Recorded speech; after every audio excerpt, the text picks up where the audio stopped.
Welcome to Fridays with LukeJ62895. On this live stream show, we are going to be talking about our topics, playing video games, and many more. And now, here's your host, Luke Jeffers, Billy Mooney, Remix Plum, and Damon 2000.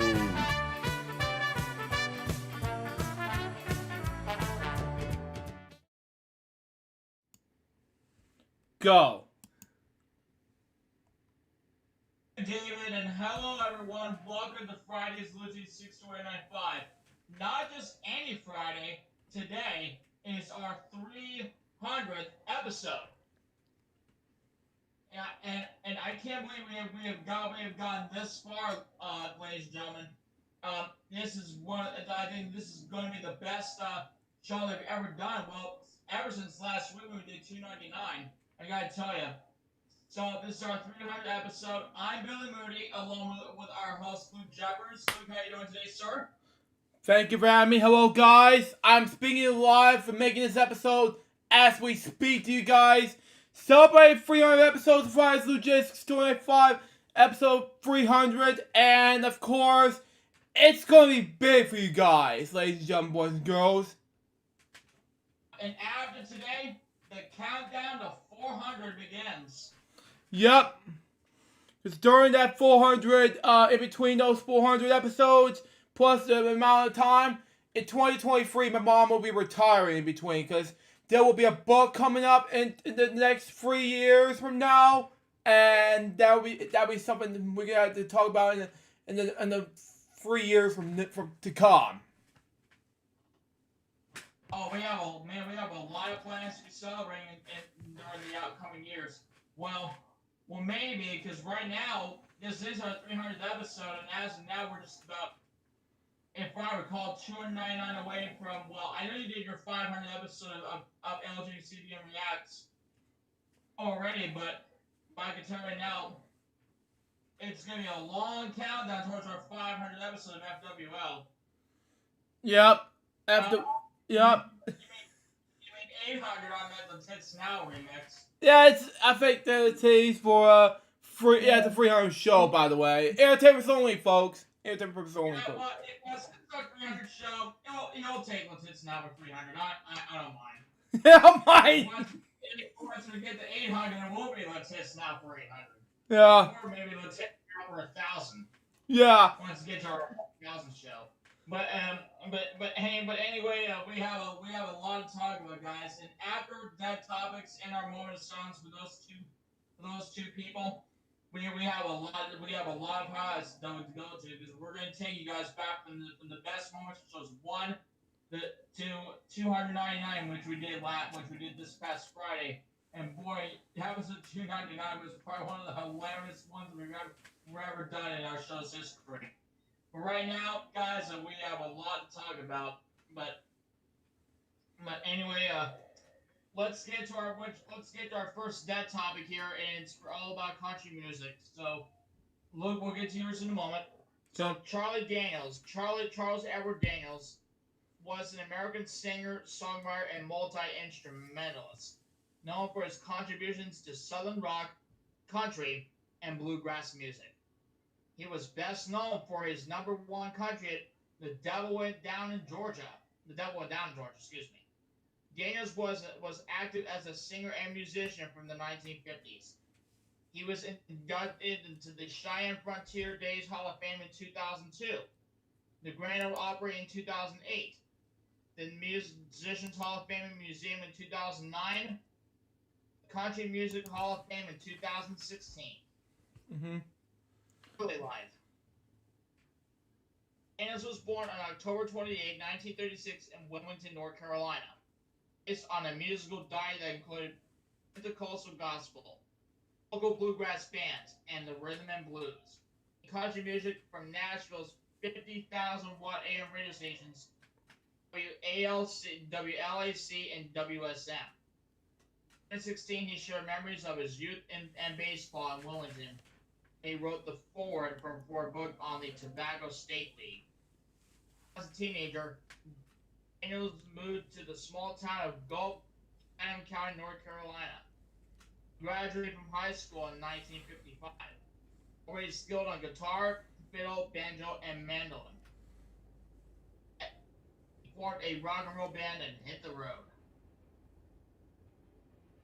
In 1964, Daniels co-wrote "It Hurts Me," a song which Elvis Presley recorded.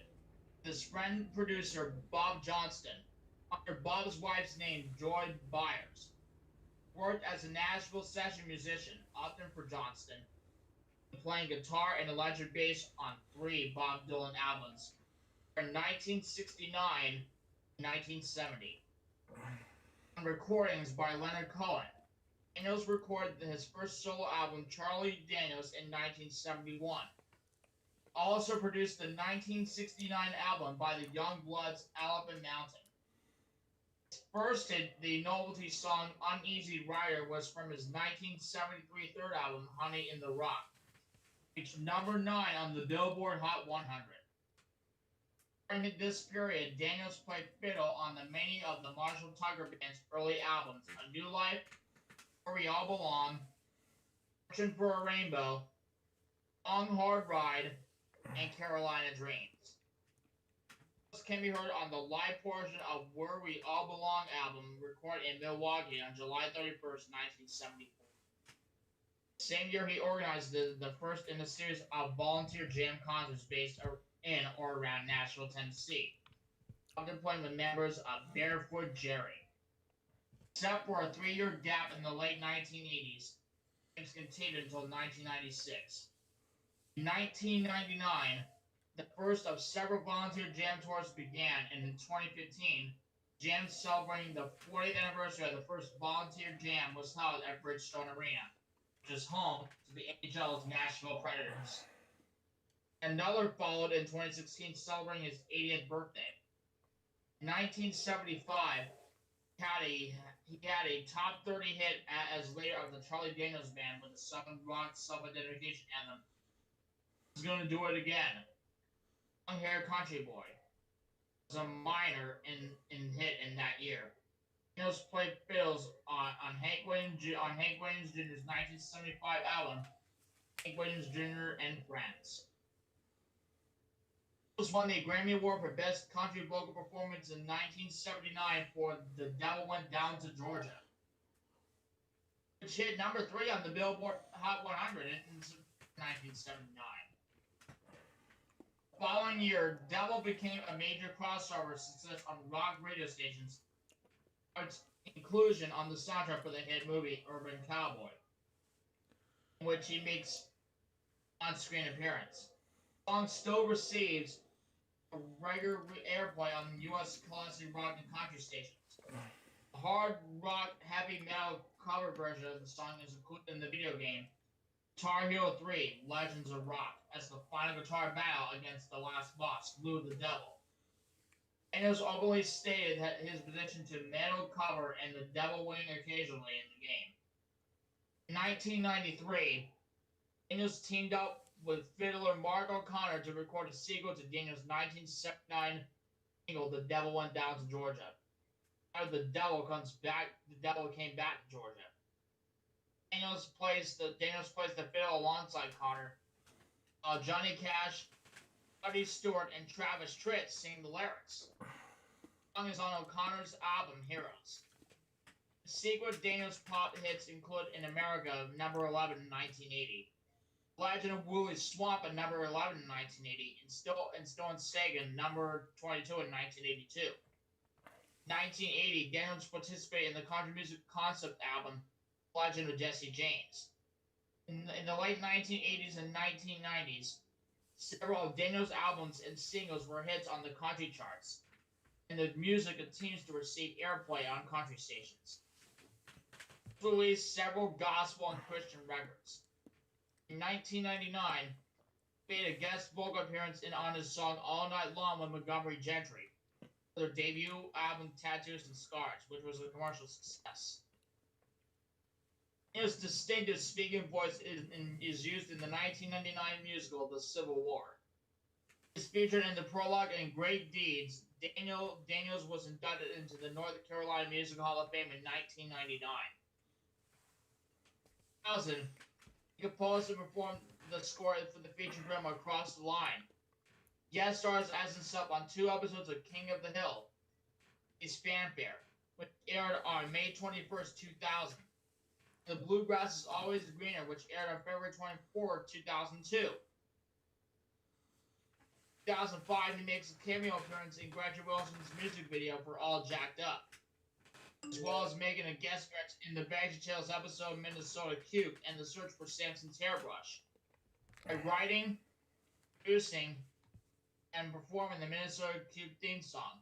In 2006, in the backup for Hank Williams Jr.'s opening sequence, the Monday Night Football, which can be seen now on ESPN. In November 2007, Daniels was invited to become a member of the Grand Ole Opry. He was inducted during the January 19, 2008 edition of the Opry. Daniels lived in Mount Juliet, Tennessee, where the city named a park after him. He continued to tour regularly, and he appeared for UPS commercials for UPS in 2002 as a NASCAR driver Dale Jarrett to race the UPS truck. In 2009, Daniels was featured playing fiddle in a commercial for Geico. Geico, 15 minutes could save you 50% or more on car insurance. October 2016, Daniels became a member of the Country Music Hall of Fame. March of 2017, Robert Collins announced that Daniels' memoir, Never Look at the Empty Seats, will be released on October 24th of that year. October 26th of 2018, Daniels released a new album with a side project called Al Weevils along with CDB, Daniels' band, bass player Charlie Hayward, producer James Stroud on drums, and Billy Crane on guitar. The album is titled Songs in the Key of E. November 6, 2018, Daniels released a book of daily inspirational quotes and stories titled Let's Make the Day Count. The Everyday of Charlie Daniels through HarperCollins. Thomas Nelson imprint. Alright, we know about the music he does. Worry about his politics. Alright. Okay, let's go to personal life and death. Daniels married Hazel Juanetta Alexander on September 20, 1964. One child, a son, Charles Edward Daniels Jr. David, an avid University of Tennessee sports fan. Daniels and James enjoyed hunting, fishing, snowmobiling, and other outdoor activities. He is the member of the National Rifle Association and performed on their videos. Daniels suffered a major arm injury on January 30, 1980 while digging fence postals on his farm near Mount Juliet. He suffered 3 complete breaks in his right arm and 2 broken fingers when his shirt sleeve caught on his spring auger. The injury required surgery and sidelined him for 4 months. Daniels was successfully treated for prostate cancer in 2001. On January 15, 2010, Daniels was rushed to the hospital after suffering a stroke while snowmobiling in Colorado.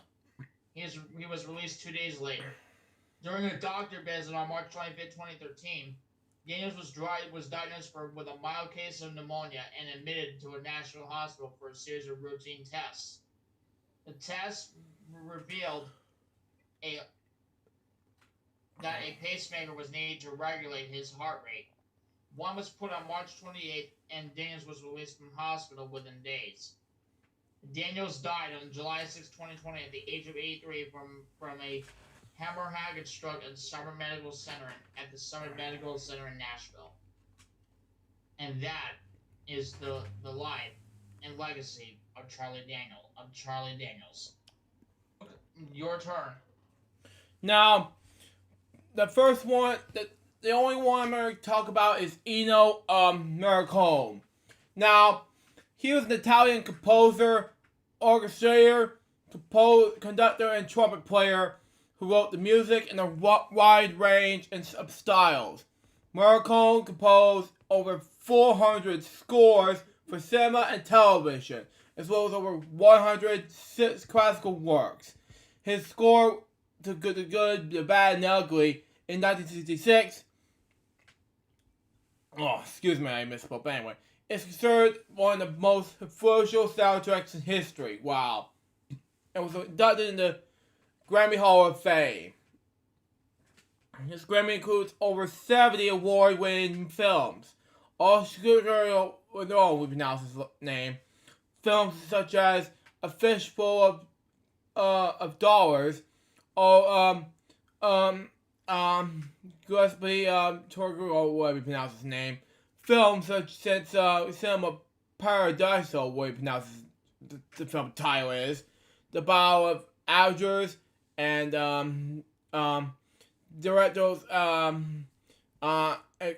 Agrano would pronounce his name. Animal Trilogy, 1900, Agarist 2. There's having some major films in French cinema. Wow, okay. In popular, the comedy trilogy, LukeJ, Follies 1, 2, and 3, and Professional. What you pronounce the French comedy name is, what you pronounce it, but anyway.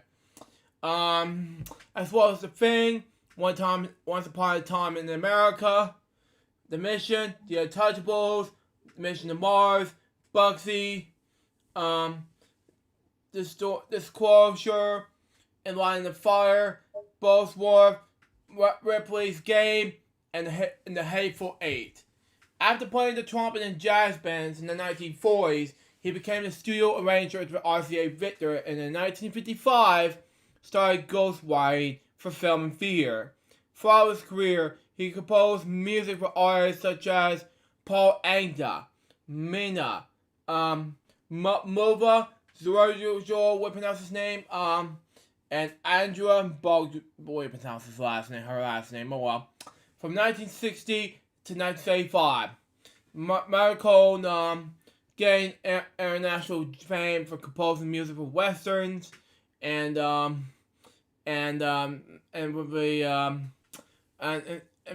nominated 10 million copies sold, such as Once Upon a Time in the West. It is one of the best-selling scores worldwide. From 1966 to 1980, he was a major member of two Kwelp, one of the first experimental composers collectives. And in 1969, he co-founded Forum Music Village, a prestigious recording studio. Okay, from the 1970s, Morricone excelled in Hollywood, composing for political American directors such as Don Siegel, Mike Nicholas, Brian D. Palma, Barry Livingston, Oliver Stone, Warren Beatley, John Carpenter, and Quentin Tarantino, what I pronounce his last name. In 1977, you gotta pronounce the year, but anyway. He composed the official theme for the 1978 FIFA World Cup. He continued to compose music for European productions, such as Marco Polo, La Parvio, was pronounce it, Soul, okay, Fateless, Carl, and Quit. I cannot speak that language. I'm sorry. Pause. Okay. Morricone's music has been reused in television series including The Simpsons and The Scorpions, we pronounce it. The show. Or what? Okay. And many films including Glorious Bastards, and not the B word, but anyway, and Gigallo Unchained. He also scored 7 westerns for serial Kabachi's, Sergio Ringo Degology, and Sergio Somia's The Big Gun Down and Get Face to Face. Morricone's worked extensively for film genres with directors such as Bernardo Bertolucci, Mario Ginji, Rolando Matanio, Warren Goffey, Roman Polanski, and Henry Borendu, pronounce his name. His acclaimed soundtrack from the Mission in 1986 was certified gold in the United States. The album Yo-Yo Ma plays Eno Miracle stays 105 weeks on the Billboard Top Classical Albums. Wow. Maricone's best-known collaborations includes The Opportunity of Gold, see Telefonio. I cannot speak languages like this, I'm sorry. Man with a Harmonica, Here's to You, the UK #2 single, She Ma, would pronounce this song name. Gabriel's Obo, would pronounce it. And E Pa Ti Pesna, okay, would pronounce it. In 1971, he received a Targa de Oro for worldwide sales of 22 million. Wow, okay. By 2016, Morricone sold over 70 million records worldwide. In 2007, he received the Academy Hardware Award for his microphone and manufactured compositions to the art of film music. He was nominated for over 6 Oscars. And in 2016, we received the only commissioned Academy Award for this film, the score of Quentin Tarantino's film, The Hateful Eight, at the time becoming the oldest person to ever win an achievement Oscar. His other achievements include the 3 Grammy Awards, 3 Golden Globes, 6 BAFTAs, 10 David D. Donatellos, 11 Dashios D. Gashuos, okay, 2 Empyrean Film Awards, the Golden Lion Honorary Award, and the Polar Music Prize in 2010. Morricone influenced many artists for the film's scoring to other styles and genres, including Hans Zimmer, who composed The Lion King, and the upcoming SpongeBob movie, which will be coming out in HD and something like that next year. Danger Mouse, Dire Straits, Muse, Metallica, and Radiohead. Okay. His lifetime and early life and education. Morricone was born in Rome, Italy, the son of Rebecca Rudolph and Mario Morricone, a musician. At the time of his birth, Italy was under classical rule. His family came from Alpino near first Niccolone would pronounce it. None, what do you pronounce it? Okay. Morricone has 4 siblings. Adriano, pronounce it, Aldo, Maria, and Franza. He lived in the in the center of Rome, Italy. His father was a professional trumpet player and would perform in live music orchestras, while his mother set up a small textile business.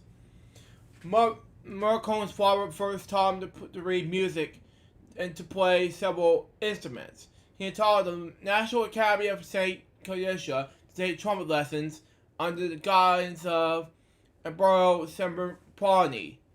He formally entered the competition in 1940 at age 12, and enrolled in the 4-year harmony program, which he completed within 6 months.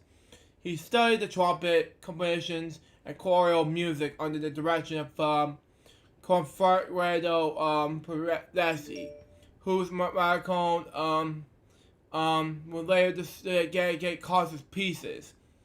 In 1941, Morricone was chosen among the students of the National Academy of St. Macaria to be part of the orchestra of the opera directed by Carlo Zazzi on the occasion of the tour of the Venezuela region. He received his diploma in trumpet in 1946. Continued to work in classical composition and arrangement. Morricone received a diploma in administration for band arrangement with a mark of 9 out of 10 in 1952. His studies concluded in the current surgery of the Santa Coalition in 1954, with a range of the final 9.5 out of 10 diploma and commemoration under Brashi. Career began when the first commissions. Miracle won his first commotions when he was 6 years old and was emerged to develop his natural talents. In 1946, he composed two madrigals, The Morn. The voice for the piano and the text by Kiku, way to pronounce his word, but anyway, last name. First in the group by 7 Youth Lester, but anyway.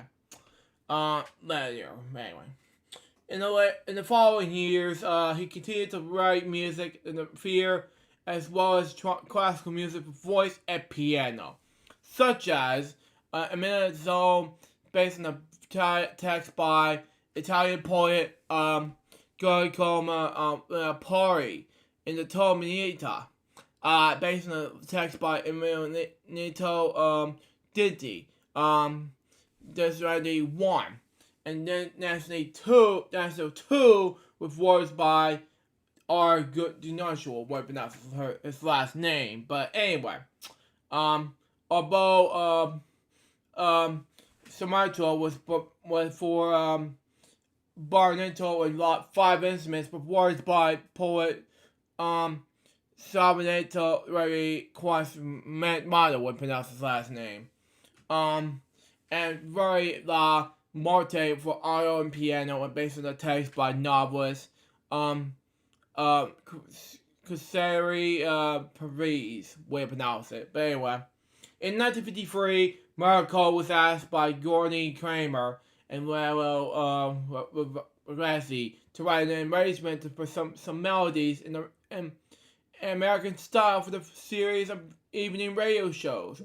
The composer could continue to compilation of the other series of classical pieces, thus demonstrating the flexibility, ability, and electrolation, we pronounce this word, but anyway, which has also been an integral part of the his character, but anyway. Many orchestral and chamber compositions date is that for the period between 1954 and 1959. Musica per Ari, she would pronounce it, E. Papachi in 1954. Then Invasion John E. Revolutionary per piano. Such per final Valo cello. Way to pronounce his name. In 1955, then we got the Vanji. Okay, I can't breathe. I'm sorry.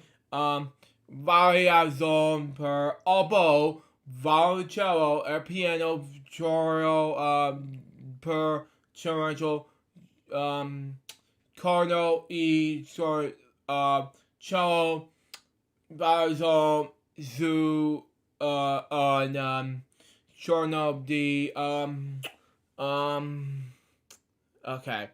Fires John Bowie in 1956. I can't not speak Italian, I'm sorry. Okay, what else? Quadro, Passi per Trial in 1957. Cuisines per violoncello e piano, musical per I can't pronounce it. And obviously violin between studies per vital cordial e I can't pronounce the F word, sorry. In 1958, and a concert per orchestra in 1957, dedicated to his teacher Goffredo Pastry, who passed away. Okay. Oh, man. Marco soon gained popularity by writing his first background music for radio dramas and quickly moved into film. Okay, that's just good enough. composer for radio, film, and pop artists. Okay, that's good. Marcone's career as an arranger began in 1950 by arranging some of the pieces what do you call it anyway? Najwa Parji, an organization of the Arnold Pisano Holy Year. He arranged a long group of popular songs that dedicated to Washington for radio broadcasting. In 1956, Marcone started to support his family by playing the jazz band and arranging pop songs for Italian broadcasting service RAI. He was hired by RAI in 1958, but he quit his job on the first day at work when he was told that the broadcasting of music was composed by employees was prohibited by a company rule. Oh God. Subsequently, what pronounce this word? Marcone became a top studio arranger RCA Victor, working with Renato Rascal, Rita Pavine, boom, what pronounce it? Depending on the Bronco, what pronounce it, and Mario Lanzi, what pronounce it. But anyway, throughout his career, Marcone composed songs for several national and international jazz pop artists, including Jazza Miranda, Joe Carr Twist in 1962, Umberto Lanano in La Nana Chibao in 1959. Okay. Eduardo, okay. But, okay, EAV, I can't pronounce his name, I'm sorry. And Arneni in 1960, and, these two other albums. Studio on Cha Cha in 1960, and, I cannot pronounce these names in 1961, and through, Sculptor in 1963. I cannot pronounce his name, but I'm sorry. Nora Arandi and Arnienda in 1960. Yeah, sorry I not pronounced his name wrong, but anyway. Jimmy Fonda, Twist number 9, it was so boring. Nicole in 1962. Rhea Pavone, Tom T. Monty, oh my god, it's not hard to pronounce. Nice new, and Pel de Corona from 1962, arranged by Luis Bogolov, Catherine Spock, Pascal A.T. Questa Vandani May in 1964, Bridger Tango Quetta V.C. Quanda and Trey Johnny Yankee in 1952. General Pio and now from 1963, written by Marcone for Paul. Okay. Renato Rascal, Soreto in 1964. Paul Anka, same thing. Under Vodka. Amina Stewart. Rosie Arman. Margara Milva, Milva Ona Silver Akot, so you know we pronounce it. Nestle Hardy, G. Chrysler's device in 1966. Murati Matthew, Mayamba, the George pause these pause prayers in 1971. Dwabo was for Italy saw in 1974, and the Mars was I like the Wall in 1970. Okay, there we go. We got the English common. In 1963, the composer co-op with Robbie Ferrante. The music for composition on the Volta every time.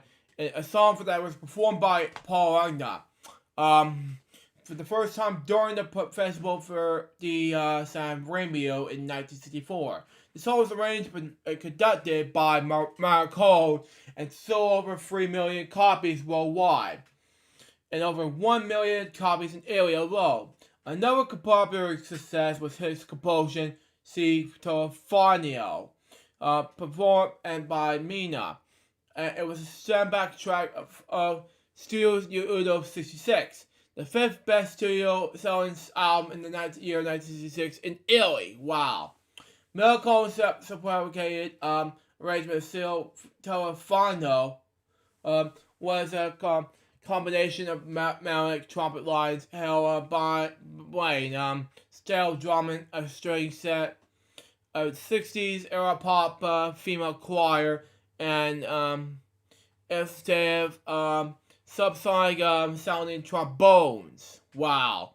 At the Alien Parade number 7 song and 8 transitions to building sessions throughout the chorus. During the following decades, the songs were recorded by solo performers in Italy, and at board it's joined covers by Francois Hardy, we pronounce it, and Eva Sanghini in 1966, Delta V in 2005, and Vanessa O's in 2007, and so as Neil Haddon in 2008. Francis Hardy Mon Army La Rose site is a rears poll conducted by the Republica, a newspaper, to celebrate Mina's 70th anniversary in 2010. 30,000 voters picked the track, and it's the best song ever by Mina. In 1987, Miracles co-wrote It Couldn't Happen Here with the Pet Shop Boys. Other compositions for international artists include La Mia Di Me and Imagina in 1988. And by Ricardo Marmani, we pronounce this word. Rebia More in 1989, performed by Zigano. Love Affair in 1994 by J.D.K.D. Lang, we pronounce it. Fellow song 1997, okay, by Antonio Benzini, what you call it, okay. The Pool in 1997 by Donnie, that was long, okay. Come on from 2 in 1998 on kind of in the same year, and Commendation in 2006 by Andre Combination Ricardo in 1998, featuring some people around here, Angelo Bonner and Samuel in 2000, same thing.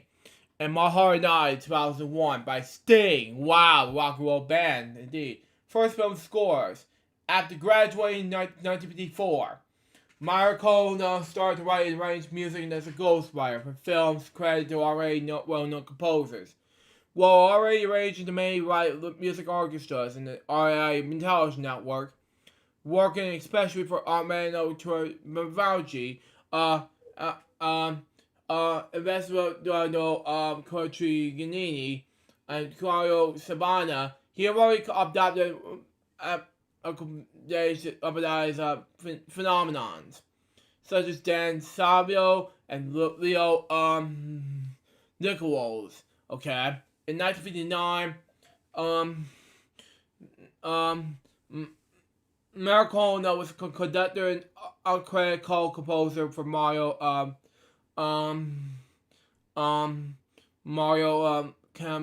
NASA Combine, when pronounce it, and score from Mario D on a module. I can't speak French, I'm sorry, or Spanish, whatever. That was a friend. An Italian drama directed by Franco Rossi, okay. In the same year, he composed music to the Trevor show Leto Fine by Ricardo Saucy, what do you pronounce it? In the 60s began a positive note. 1961 marked his fact, his real film debut with Marshall Salsey, Marshall the Fastest. In the interview with the American composer, Fred Carwin, Morricone discusses began stating, "My first films were like comedians or like costume movies that require simple music scores that are really easy created, and a genre that I never completely eliminated, even when I was out to much more important films with major directors. With two Federico Morricone began a long run for combination with Marshall Salsey would pronounce it. In 1962, Morricone composed the jazz influenced scores with Salsey comedy. What pronounce it? Carry Desire. Okay, that was English good enough. That year, Morricone arranged also Italian singer called Italian singer okay. Italian titles Vaneo, Summer Hit, Pines Sconi Italian shows. A cha-cha song populated with add water effects. Okay? Initial effect instrument sounds and expected stops and starts. Morricone wrote with works with the concert hall and the more advanced grade style. With some of these has been recorded, such as a trumpeter concerto dedicated to Manuel Mar. The group in the new Concertos from 1964 up their eventual disbandment in 1980. Morricone was part of the group of the investment days. Commercial will pronounce it CINC for short. A group of composers who perform and record avant-garde free improvisations. The Rome-based avant-garde ensemble was dedicated to the development of operations and new music methods. Okay.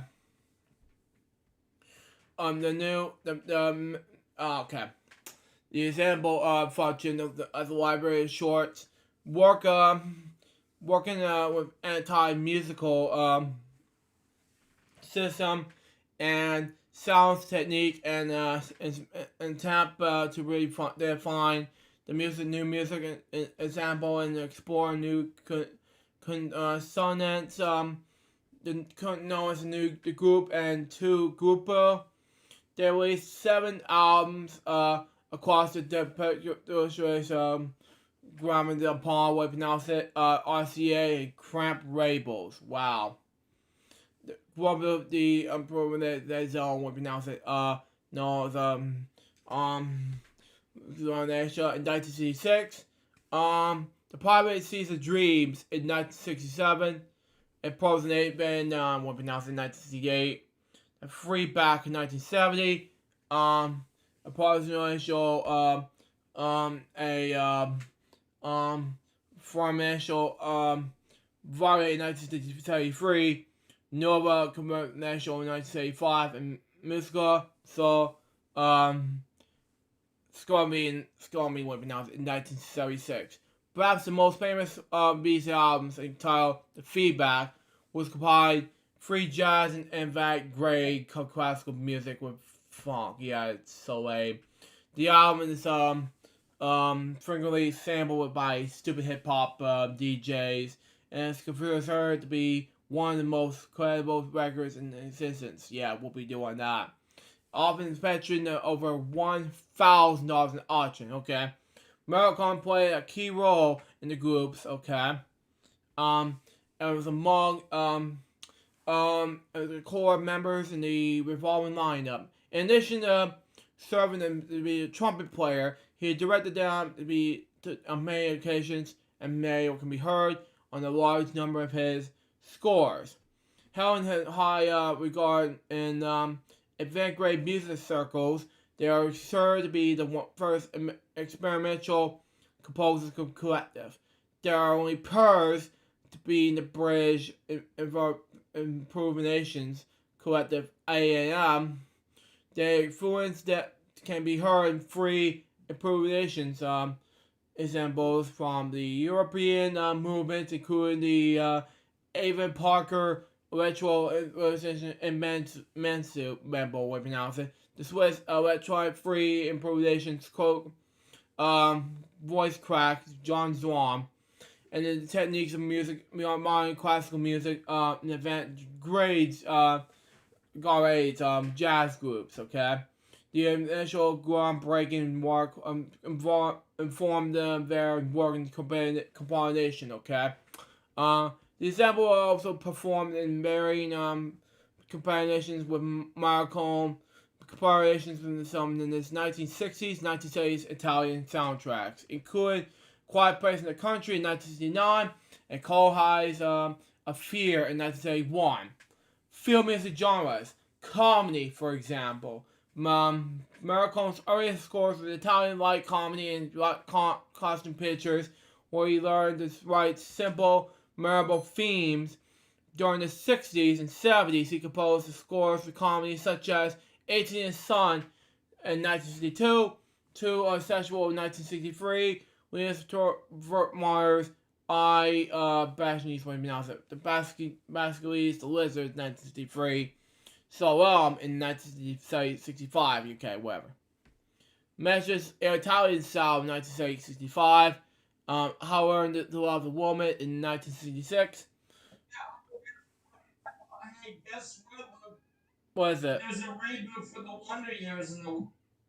Oh my god, yes. Yeah, you remember the classic show that aired in the 80s? Well. Yeah, I heard about it. I just heard about it yesterday. Yeah. I'm really happy that the Wonder Years is coming back. Yeah, I've seen it before, but glad it's back, you know. But anyway, Harassment in 1967, A Fun Pair in 1968, Laura Beverly in 1969, This Kind of Love in 1982, Winged Devils in the same year, and Foreign Law Vaci in 1972. His best known scores for comedies include Law Cage on Spally's 1978 and Sequel in 1988, both directed by Arnold, what pronounce his last name? Rami. Okay. The Good Thief in 1980, George's Bond Years, the third movie, The When, in 1985, Patrol's Adrenals, Tie Me Up, Tie Me Down, 1990, and Warren's Beauty, Bulworth in 1998. Morricone's never ceases to arrange and write music for comedies. In 2007, he composed a light-hearted score for the Italian romantic comedy To La Donne, Dolls Me Blinded by somebody so the director who excuse me. The Morricone score from religious miniseries to Pop-Up Barnhill, way to pronounce it. Westerns. Though his first film was under discussed English. Okay.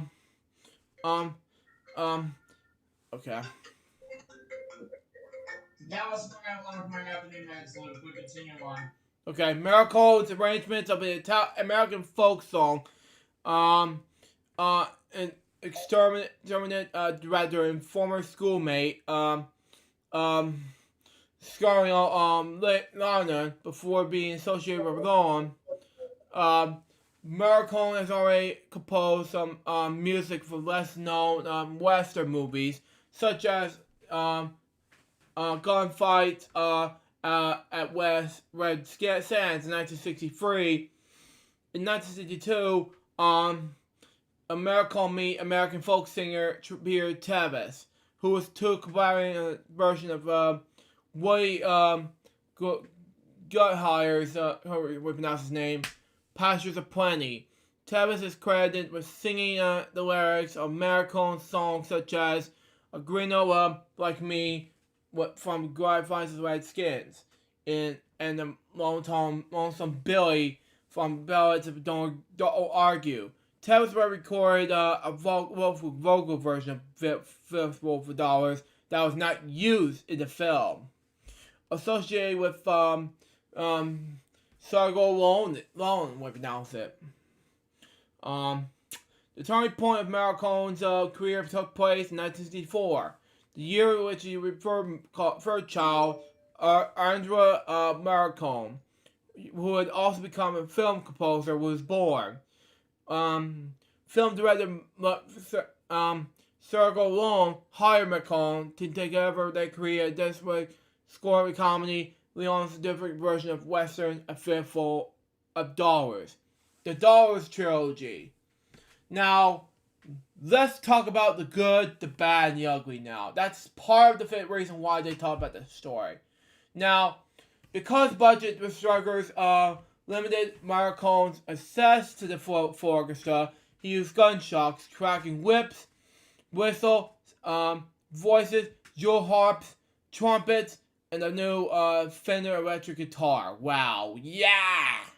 Instead of orchestral arrangements and Western standards a la John Ford. Okay, that is good. Maricone used his special effects to Punisher comedy tweak the action. Cooling in the audience in the Tatnern man's iron stance. As memorial as Leon's close-ups, harsh violence, and black comedy, Maricone's work helped to expand the musical possibilities of film score. Maricone was initially billed on the film as Danzano. A Fistful of Dollars came out in Italy in 1964 and was released in America 3 years later in 1967. Greatly popularizing the so-called spaghetti western genre. Wow. For the American release, Sergio Leone and Naive would pronounce it, and Emmanuel Colonel decided to adopt an American sounding names. So they called themselves respectively Bernard Bob Robertson and Dan Sabo over the film's release. It grossed more than any of the Italian films up to that point. The film debuted in the United States in January of 1967, where it grossed up to $4.5 million for that year. It eventually grossed $14.5 million in the American release, and it budgets up to $200,000 in US dollars. With his scores of the Fistful of Dollars, Maricone began his 20-year collaboration with his childhood friend and initial Ronnie would pronounce it as Country Monnery. Initial Ronnie would pronounce it, provided the whistling and the twanging guitar on the film's scores, while his Country Monnery were a flexible troupe of modern singers. Maricone speculating upon the solo sharpio in the group, Anna Della Arshua. At the height of her powers, an extraordinary voice at my Tapasso. Wow. The composer separately scored Lennon's other two trilogies, the Dollar trilogies. Wow. Or the Man of the No Name trilogy. Wow. Spaghetti westerns such as For a Few Dollars More in 1965 and The Good, the Bad, and the Ugly in the same year, 1966. All three films starred the American actor Clint Eastwood, who is 90 now, as the Man with No Name. Despite Leon's own sense of vision of Mystery West. Maricone's coming in 2007. Some of the music that was written before the film was unusual. Leon's films was made like that because he wanted the music to be important to part of it. He kept the scenes longer than before he did not want the music to end. Yeah, I agree. According to Collins, that explains why the films are so slow. Okay. Despite the small film budgets, the Star Wars trilogy was a box office success. Okay. The available budgets were good, the bad, and the ugly was about $1.2 million in US dollars. Wow. But it became the most successful film of the Star Wars trilogy, going about $25.1 million. Wow. In US dollars. In the US, and over 2.23 million liar, wow. 1.2 million euros in Italy alone. Maricone's score became a major success and sold over 3 million copies worldwide. And it'll earn him the $200 million. And on August 14th, 1968, the original score was certified of RIAA with a golden record for 500,000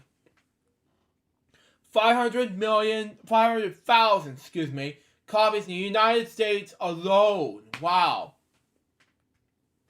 National of Gold became one of Maricone's best known combinations.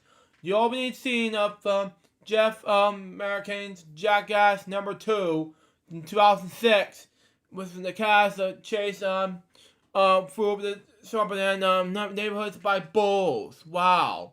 Established by the Peace.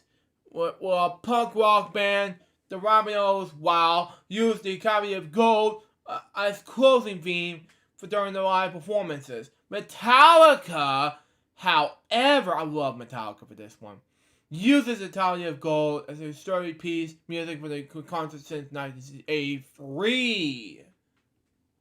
Whoa, man. This composition is also inducted in Metallica's Live 70 S&M, as well as its live album, I'm not gonna say yes for in this one, Bench and Porridge, as an instrumental cover by Metallica with metal vocals by lead singer James Hetfield appeared in the 2007 Maricone tribute album. We all love Maricone by Metallica. I'm not sure why it's part from Metallica, but what is this? It's by Maricone. Okay, that's fine. That is why it's here. Okay. Watch Waters Metallica. Oh my God! Wow, I'm going to talk about that in the next episode. But anyway, this metal version was nominated for the Grammy Award in the category in the Best Rock Instrumental Performance. Wow. In 2009, the Grammy Award win hip hop, which is stupid, artist Coolio, I don't want to do that, whoopie-doo. Extenuate sampled the Beam for his song Change. Wow. Now, let's talk about this Once Upon a Time and Other in the West and Others. Okay. So, squarely in the success of the Star Wars trilogy, Maricone also composed the score for Once Upon a Time in the West in 1968. And well known as the last credited Western film, A Fistful of Dynamite in 1971, as well as the score for My Name is Nobody in 1973. Maricone's score for Once Upon a Time in the West was one of the best-selling original instrumental scores in the world today. With up to 10 million copies sold, including 1 million copies in France, and over 800,000 copies in Netherlands. One of the main themes of the scores, a man with harmonica, del harmonica, we pronounce it, became known worldwide and oversold over 1,260,000 copies in France. Okay? The collaboration with Leon is a collaboration. Go ahead. Huh? Eastwood. I was reading the death of the tributes to Aaron Maricone currently. He was best. He was the good, the bad. It was a composer of the bad and ugly. Yeah. So. Okay. the film composer passed away so far. Yeah. Okay. But anyway, subsequent to the success of the Star Wars trilogy, Right now. we're at the Once Upon in the West and others right now. We're at subsequent to the success of the Star Wars trilogy right now. I'm just reading this for the audience just because, you know. I don't know how long I've been reading this, but I've been reading this for over an hour now just because, you know. But anyway, Morricone also composed the scores for Once Upon a Time in the West in 1968 and Morricone's last credited Western film, A Fistful of Dynamite in 1971, and the film and the scores for My Name is Nobody in 1973. Morricone's score for Once Upon a Time in the West was one of the best.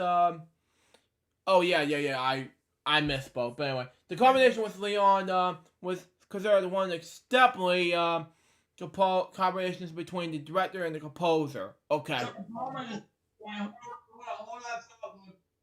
continue on. We have Bowling joining us now. Hey guys. Yeah. Hey. Oh, hey, bro, what episode? And we gotta continue on, Luke. Okay. Where are I? Sorry. Okay. Morricone's last score with Leon was his last film, the gangster drama Once Upon a Time in America in 1984. Leon died on April 30th, 1989, of a heart attack at the age of 60. Before his death in 1989, Leon was part way through playing the film of the Siege of Vanguard, set during World War II. By 1989, Leon had been able to acquire $100 million worldwide. Wow, in U.S. dollars. And frankly, What you're saying about $100 million is $100 million US dollars. yeah, that too, yeah. But he had to convince Morricone to compose the film score. However, the project was canceled when Leon died 2 days before he was to officially sign on for the film. Yeah. I can't pronounce this name just in Italian. Yeah. I write the film called Leningrad. Leningrad, yep. Yeah. Has yet to go into production, and Morricone was cagey as to details on accounts towards superstitious nature. Okay.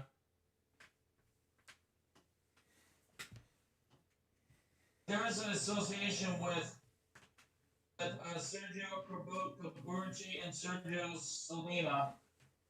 Years after the first of his cooperation with Sergio Leone, Morricone also started to score music for another spaghetti western director, Sergio Corbucci. The composer wrote for Corbucci's Abajo Joe in 1966, The Hellbenders in 1967, The Mercenary, The Professional Gun in 1968, Great Science 1968, Companeros in 1970, Sonny and Jed 1972, and What Am I Doing in the Middle of the Revolution in 1972.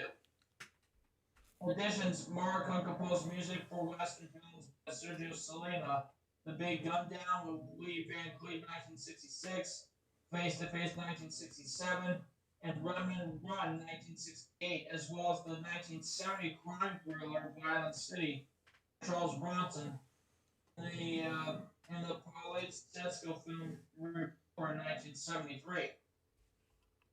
All relevant scores for less Carter's spaghetti westerns including Boiling of Texas 1963, Don't Still Argue 1964, A Pistol for Ringo 1964, The Return of Ringo 1965, Seven Guns of Brother McGregor's 1966, Hell Runs Red 1966, William Opportunity's Death of Rides on Horse 1967, and Tapapa 1968. A Bullet for the General 1967, Guns for San Sebastian with Charles Bronson and Anthony Quinn 1968, Sky Full of Stars for Rude 1968, The Five-Man Army 1969, Don Siegel's Two Mules for Sister Sarah 1970, Live is Top 8, Providence, 1972, and Buddy Goes West, 1981. We're going to dramas and political movies. Tell us more about that. Okay. With Leon's films, Enel's Maricone's name has been put firmly on the map. Most of Maricone's film scores in the 1960s were composed outside the spaghetti western genre, while still using actually wrong needs to pronounce his last name. Okay. Team their music included the teams of two Marnies in 1964. Salome 1965, we call it. Okay, what do we call it? Okay. And Listen Like Make Love in 1967. In 1968, Marcone reduced his work outside the movie business, including work scores for 20 films in the same year. Scores include for what do I pronounce this word? Accomplishment from Mario, Baba's superhero romp, Danger Bob Bigolic in 1968. Marco collaborated with Marco Marquino, Fist in the Pocket in 1965. Kills Marshall, the Battle of Amnesias in 1966, and Quay Mandas in 1969. With Maureen and Barno, and featuring Roberto Finance, H2S 1968. Okay. Guadalupe Manduelos, Sasha E. Zanesi 1981. Guadalupe Parjo Griffey. Tis pity she was to happen today, the W War. In 1971, Marshall Bonaci, Jonathan Rich, 1984, Umberto Lemney, Almost Human, 1984, per Apollo's Rashi's Saw the 720 Days of Psalm, 1975, Marshall's Garmishi's Nomi Crescento, 1986, and Tento Brass, the key, 1983. In the same year, 1970. But his entire, but where he has, where is really getting long. So yeah, it's getting long. So we might want to skip the rest of his career and just go straight to live performances. Yeah, let's get to live performances now, because I'm just skipping everything about career and move on, because I read enough about this. Anyway, before receiving his diploma in trumpet, compositions and administrator controversy, Mark Hines was already active as a trumpet player, often performing in an orchestra that specialized in music written for films. After completing his education in St. Cosua, the composer honored his organization skills as a arranger for Italian radio and television. In order to support himself, he moved to RCA in his early 60s, in the Florence to enter the front ranks of the Italian recording his industry. Since 1964, Marcone was also a founding member of the Rome-based avant-garde Guardian pronounced it ensemble group of the impersonality noble consonancy. What I pronounce this word. These words were. During the existence of the group until 1978, Marcone performed several times with the group as a trumpet player. Okay. To ready his music to live performance, he joined several small pieces of the group music together to long suites. Okay. Rather than single pieces, which would require the audience to applaud every few minutes. Marcone threw out the best idea. Thought the best idea to create the series suites lasted for 15 to 20 minutes, which formed a sort of symphony in various moments. Okay, alternating successful pieces for professional favorites. In concerts, Marcone normally had 180 to 200 musicians and vocalists under his baton. Wow. performing multiple genre crossing collection of music and rock, civic, and instrumental music instruments he shared him stage. In 1984, Miracle conducted the orchestra national thus play the Morris and the Jersey Symphony in 1984. Premiered okay. Film night and film music. Okay, that's just fine. It's a French concert hall solely played in Paris. He performed some of his best known compositions such as Meditate on the Sir Iconic No Country and The Good, the Bad, and the Ugly. Wow. National Michael Mogar and they were also performing on the same evening. Wow. In 1987, Michael gave a concert in front of 12,000 people in the Sport Palace in Swarmport Bagram with the Dutch Barbies Orchestra and the Italian Sorpus Audrey Maria Slovenia. A live album was a recording of the concert was released in the same year. In June of 2000, Marcon went to the Founders International Film Festival Kent to conduct his music together with the National Orchestra of Belgium. Okay. During the concert's first part, the screening of the life and death of King Richard III, 1912, was accomplished with the live concert by Marcon. It was the very first time he let the scores perform live in Europe. The second part of the evening considered of the energy of a composer's work.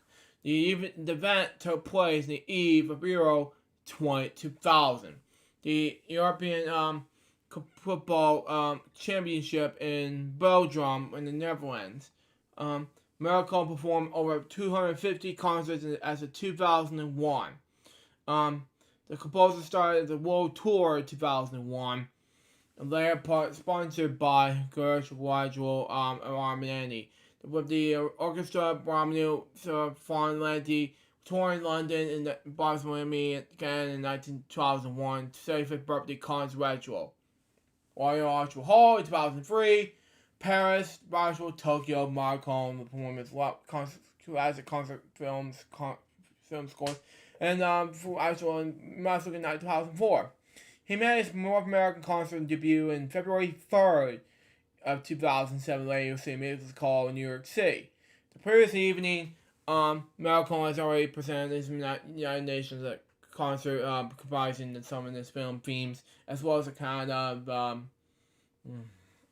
Mogadar Sorrento to welcome the new Saturday Special General Bod G. Boo. A Los Angeles Times review responding to the poor cultures and independent of Marcon, his stick technique and his pronounce this word, but his charm as a conductor is zero. On December 22nd, 2012, Marcon conducted his 85-piece American Orchestra Orchestra London, and then 100-piece choir during the 2-hour concert in the Chopaz in Antwerp. In November 2013, Marcon began the world tour conclude with the 50th anniversary of this film music career and performing local locations such as the Korea's City Hall of Moscow, socially Chilin, Berlin, Germany, O2 World, Germany, Bypass, Hungary, and Banna, South Hell. Back in June 2014, going to have to cancel a U.S. tour in New York at the Barclays Center and Los Angeles at the Nokia Theater LA Live due to a back procedure on February 20th. Morricone postponed the rest of his world tour. In November 2014, Morricone stated that he will resume his European tour starting from February 2015. I'll just read the personal life and death, Luke. So I think that's good enough for you for now. yeah. On October 13, 1956, Marcon married Maria Trevia, married in 1950. Trevia wrote lyrics to compliment her husband's pieces. Works include the Latin text for the mission. He had 3 sons and a daughter: Marco, 1957, Alessandra, 1961, and the conductor and film composer Andrea, 1964, and Giovanni, 1966, a filmmaker who lives in New York City. Marco lived in Italy his entire life and never desired to live in Hollywood. New York Times Magazine listed him among hundreds of artists whose material was purportedly destroyed at the 2008 Universal fire. Marcon described himself as a Christian leftist, stating that he voted for the Christian democracy more than 40 years, and then after DC's dissolution in 1994, center left. On July 6, 2020, Marcon died at the Università Campus Biomedical in Rome, at the age of 91, as a result of injuries sustained during a fall. Now, ladies and gentlemen, for the 300th time, we now observe a moment of silence and recognition to Ennio Morricone, country music legend Charlie Daniels.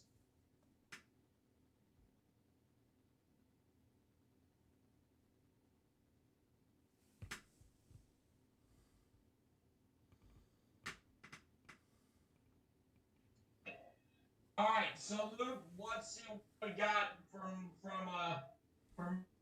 as we get back to what we were talking about. So, all right, so let me get to Remix Plum right now, and when you guys to start by way of topics. And Luke, while we're in Remix topics to take care of, let's get to yours. I already have done. That's all my topics with the exception of the highlights. The highlights, yeah. We'll get to the next topics in just a moment, guys. But before we get to our games, we would like to take you back to shows with some of the best moments from shows 1 to 299. And why are we going to get started, Luke, with the highlight of our 299th episode when I was going down on my knees after scoring over a few touchdowns in Madden NFL on Nintendo Wii. Let's get it. Here's one more look at that before we go on.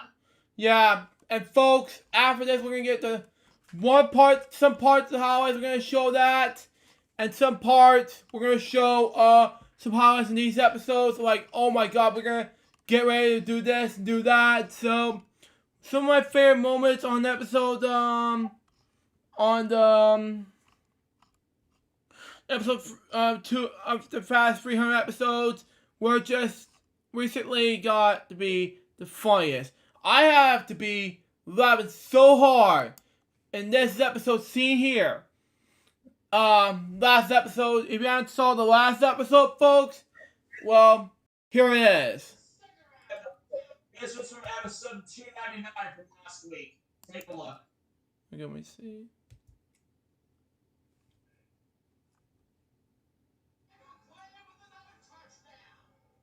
Okay, this is ridiculous. Pizza.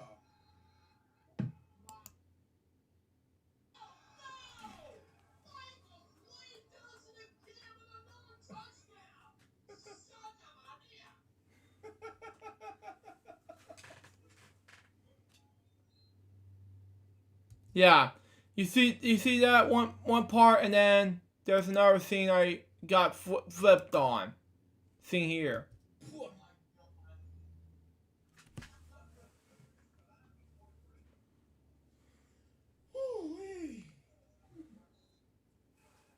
Hold on.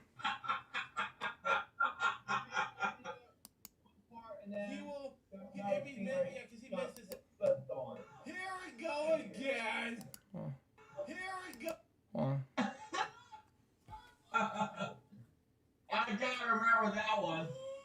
Yeah.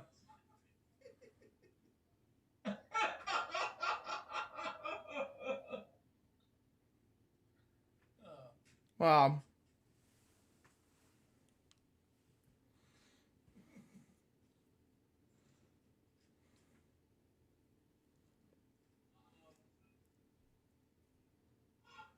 Here we go again. Episode.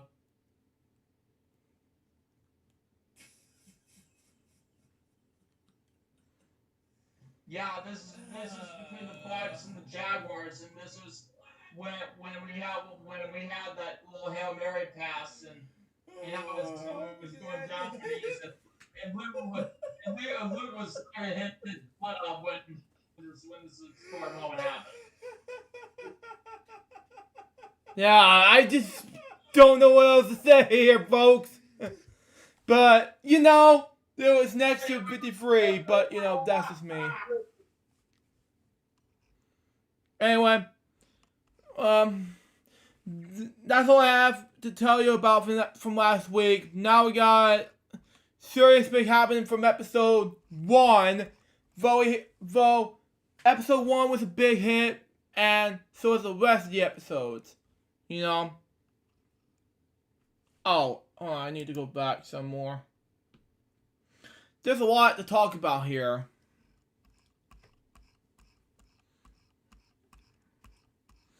Okay, there's a new feature here. That was quick.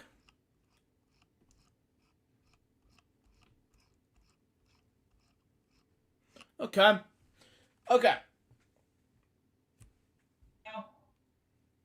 Now, one of my favorite moments about Friday Show Season 6, well, besides from the past 300, is besides from episode 299.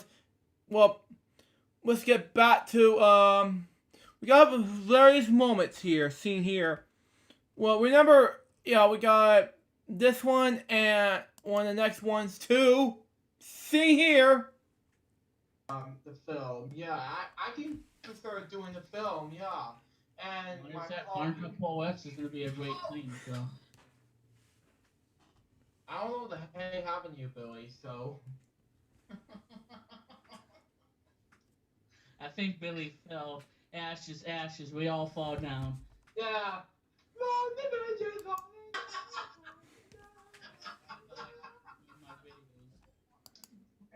That's all I like to say, that's all I like to say, when you're on losing, we all fall down, so. Oh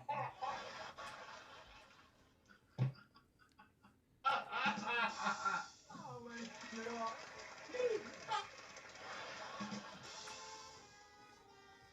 Yeah, we talked nuts, everybody. The highlight of that episode.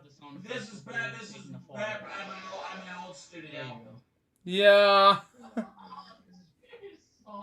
Yeah, this was from. I think this was from episode. On 53, I believe. Yeah. I think that's gonna be the end of the show. What you saw, everybody? Like I said, I think Bonnie tripped him. I don't know. Going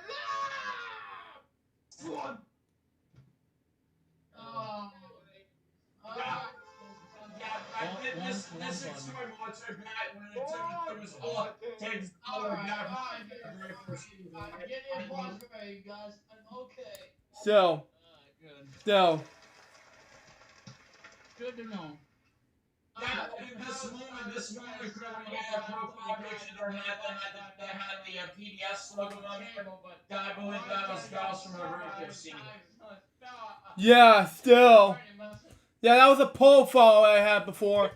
And You mean on Google Hangouts, which is no longer available.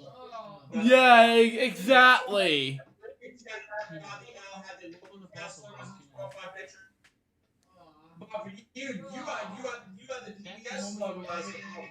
Yeah, because I was a huge fan of PBS at the time. That's the moment you're gonna realize, everybody. And you're still a fan of PBS to this day. Yeah, exactly. I was a huge fan of NewsHour and Jim Ware at the time, the late Jim Ware who passed away, things like that, you know. Ashes, we all fall down. Just want to let you know about that.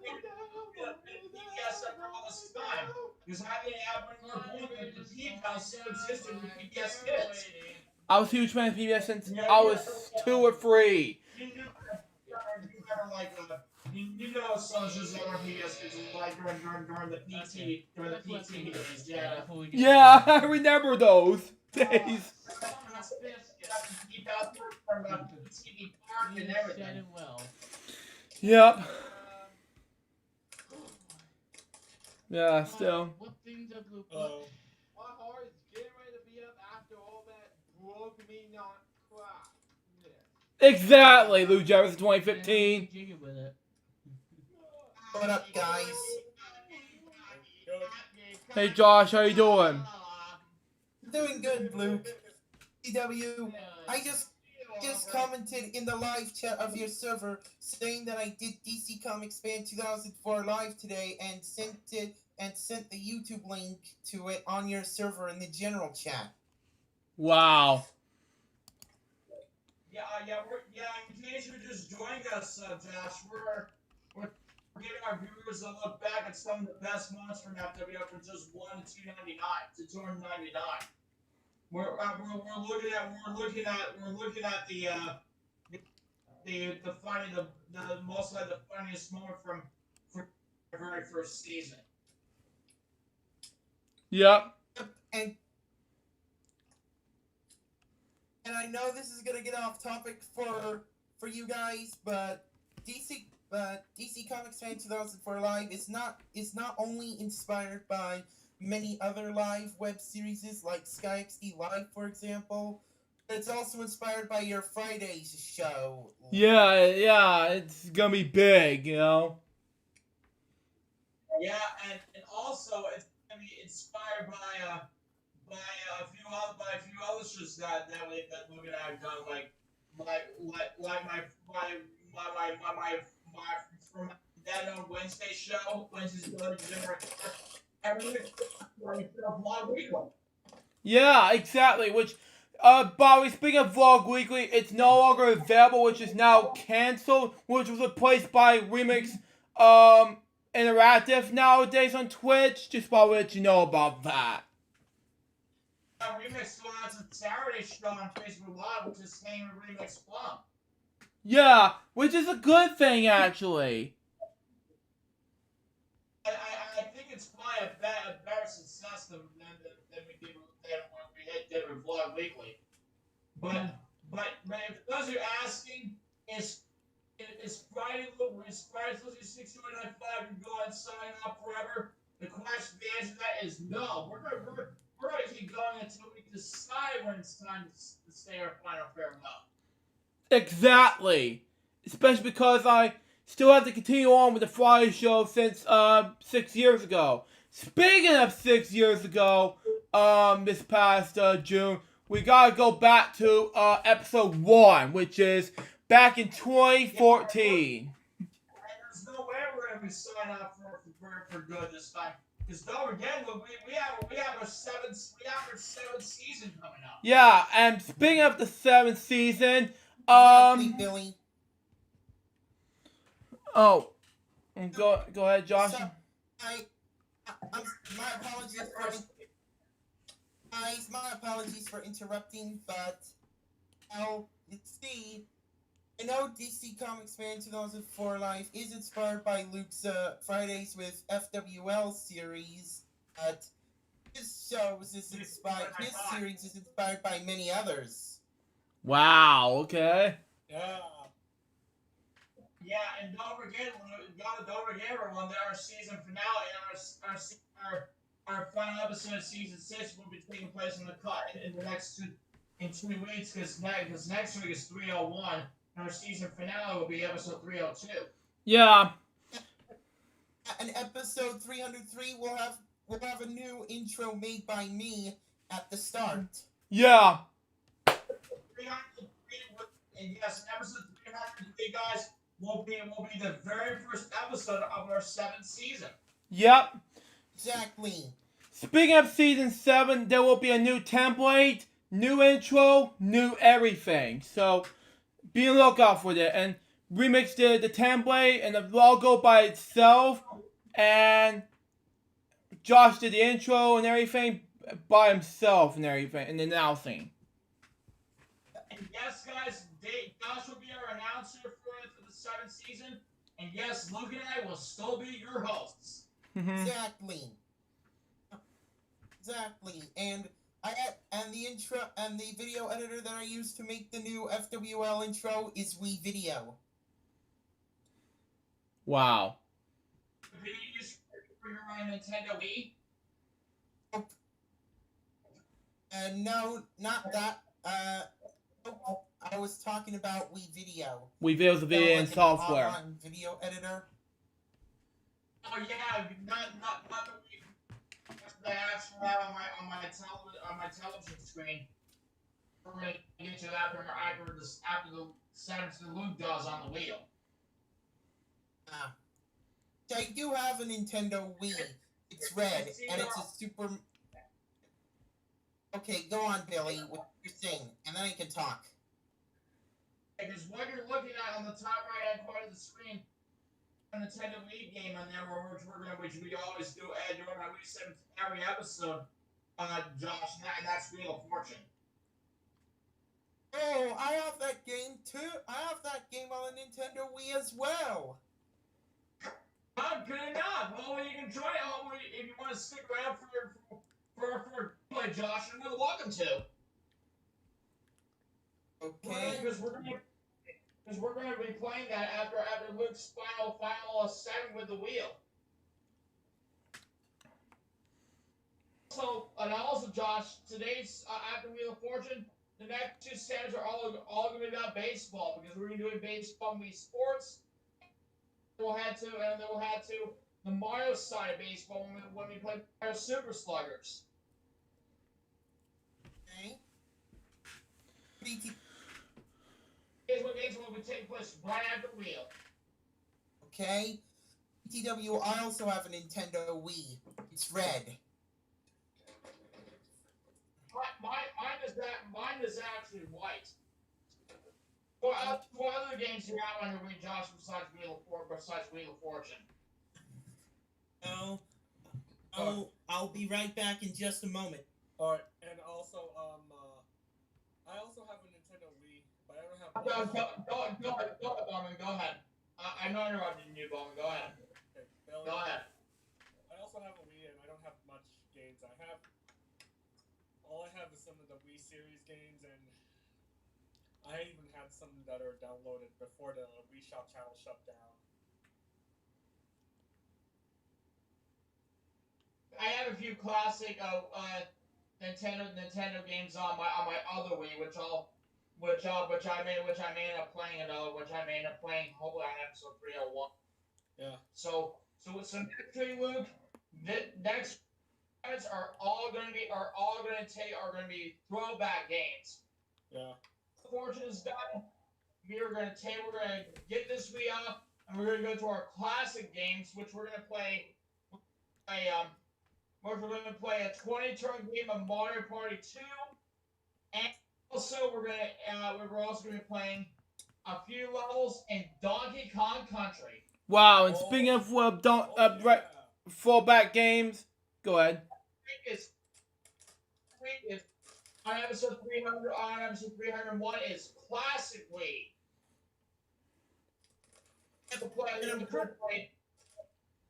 I'm sorry to interrupt, but I'm currently having breakfast, and I'll tell you what Wii games I have. I have Overlord Dark Legend, and I also have Family Feud 2010 edition. Wait, I have that game too! Wheel of Fortune, I have Jeopardy, I have The Price is Right 2010, I have the original Price is Right, I have The Price is Right Decades, I have Family Feud 2010, I have Family Feud Decades, I have Millionaire, I have Wipeout, I have Hollywood Squares, I have Wii Sports Resort, Mario Power Tennis, games, and probably a few games too, like Madden, college football, NBA, and a few others. Hey Andrew, how you doing?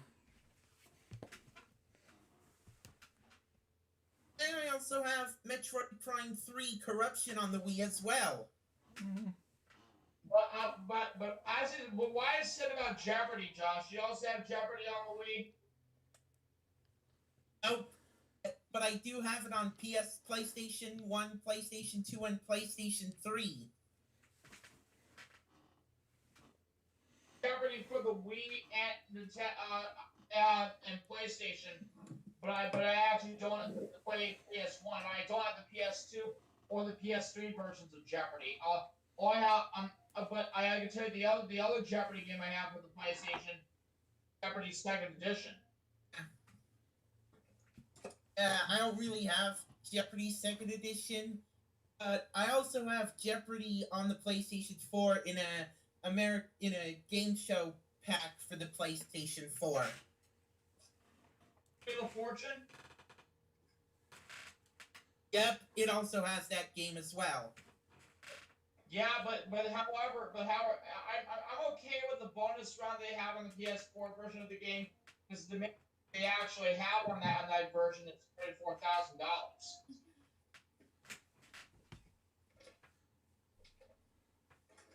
The minimum is $25,000, but the PS4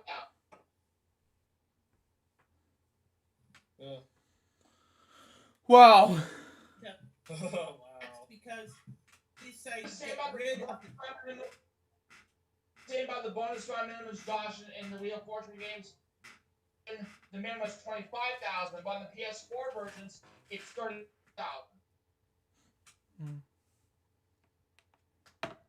That's because they decided to get rid of the $25,000 prize.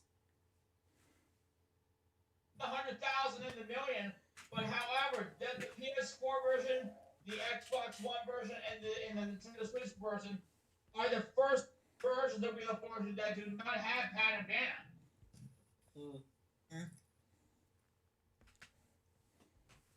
Feature Jim Thornton, but it doesn't. But there's different characters in the game. There's a new host and hostess for that game. Those three versions are the only three versions that do not feature Pat and Vanna. Or as I refer to the male host in the show as Patrick Sajak. Oh my. Yeah. However, the Wii and DS versions are the last two versions of the Wheel of Fortune video segments that feature the legendary host, announcer Wheel of Fortune, who do miss dearly, and that's Charlie O'Donnell. Passed away, and PS3, Xbox 360, and Wii U versions are basically the same as the Nintendo Wii and DS versions. But however, it has Jim Thornton, current announcer. And speaking of Jim, speaking of Jim Thornton, Josh, I'm actually friends with Jim on Facebook. Really? Hey, I am. Yeah. I also Facebook friends with a few other game show legends like Bob Eubanks, Wayne Martindale, and former Prize Right announcer, and the same guy who was also at alum for my college, the University of Florida, Rich Fields. Oh, Sean. Wow.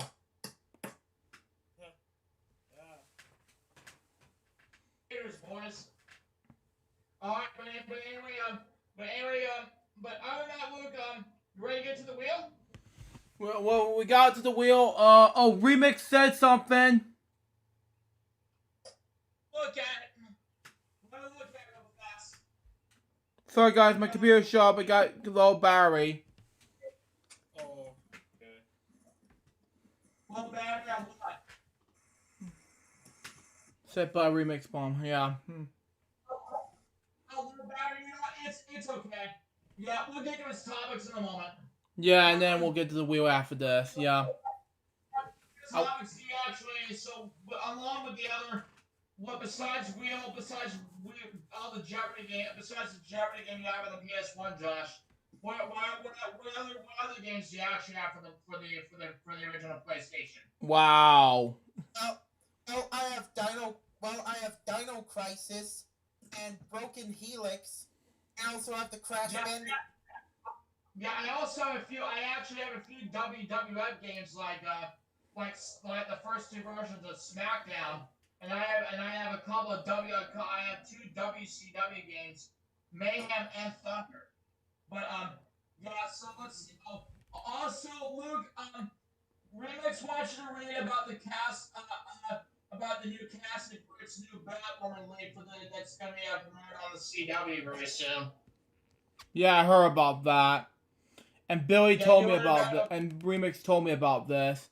When Ruby Rose decided to leave the Retire World Battle Roman series, fans wondered who would get to replace her. Although it was a controversial choice, the producers of the series did not to recast the part of Kate Kane.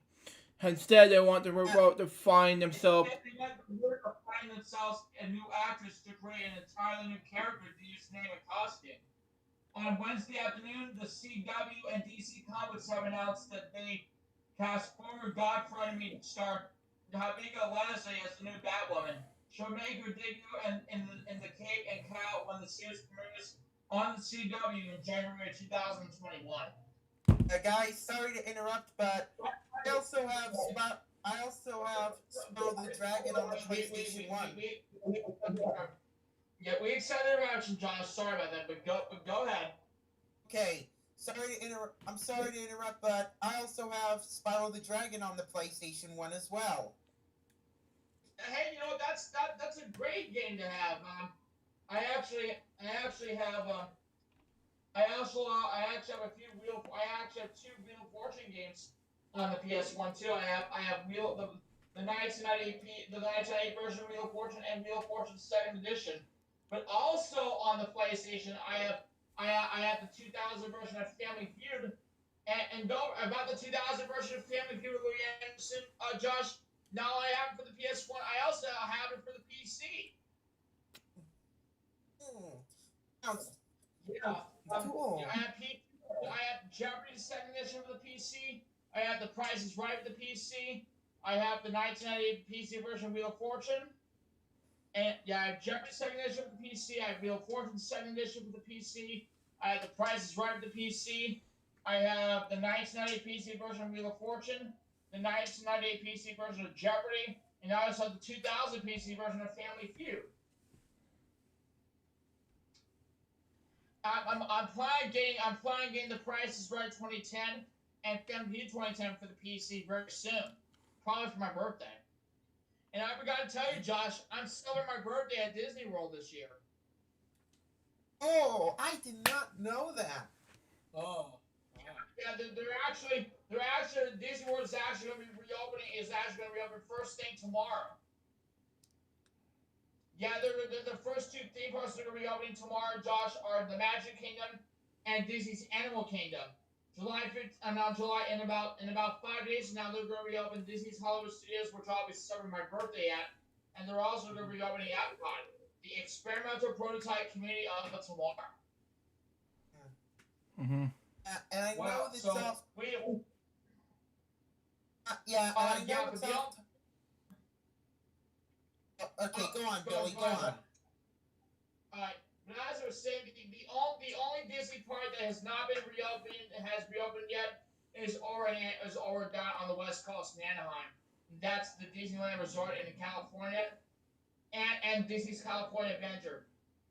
Those two Disney parks over on the West Coast in Anaheim, Josh, are still going to be postponed to further notice because Disneyland was supposed to reopen on the day it celebrates its 65th birthday, but according to what the California government said, they said that Disneyland was going to postpone the reopening until further notice. So as of tomorrow, Walt Disney World is going to be reopening officially. And theme parks were closed.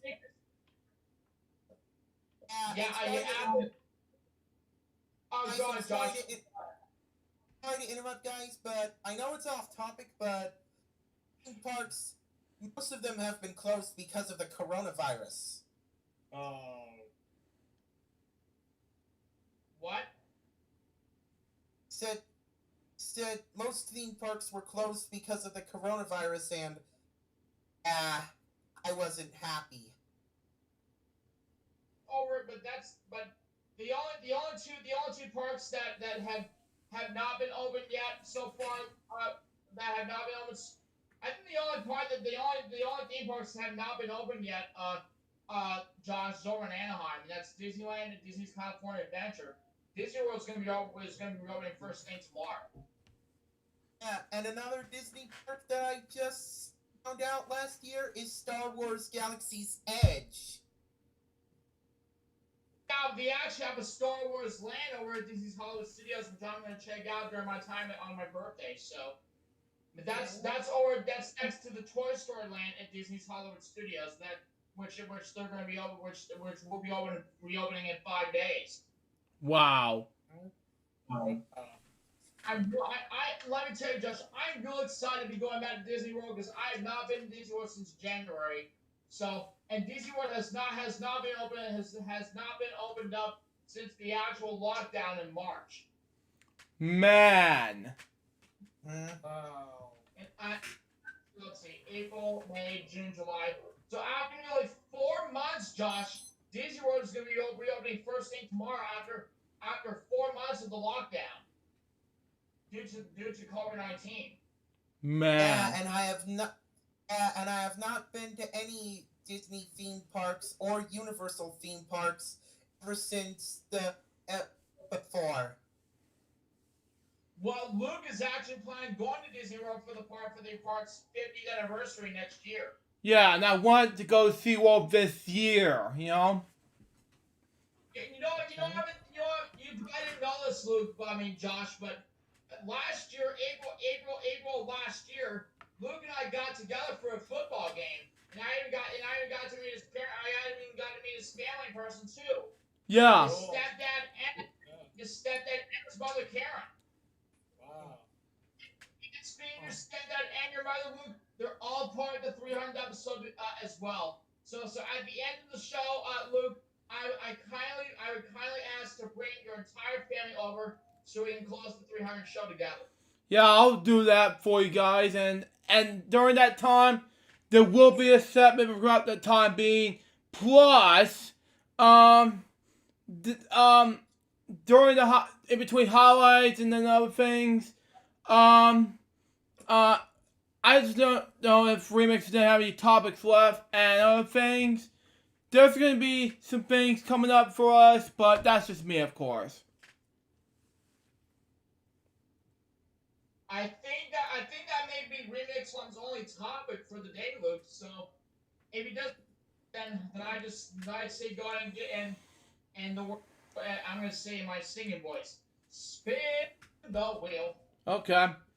We're gonna save the highlights until we get finished up our game segments. Alright, Bill. Yes. Spin the wheel. Okay. Did I do it? Good? But I have something funny I have to say. Spin the wheel. Anyway. Okay. Aubrey does that a whole lot, so I can't follow in his footsteps. Spin the wheel. Okay, what he said?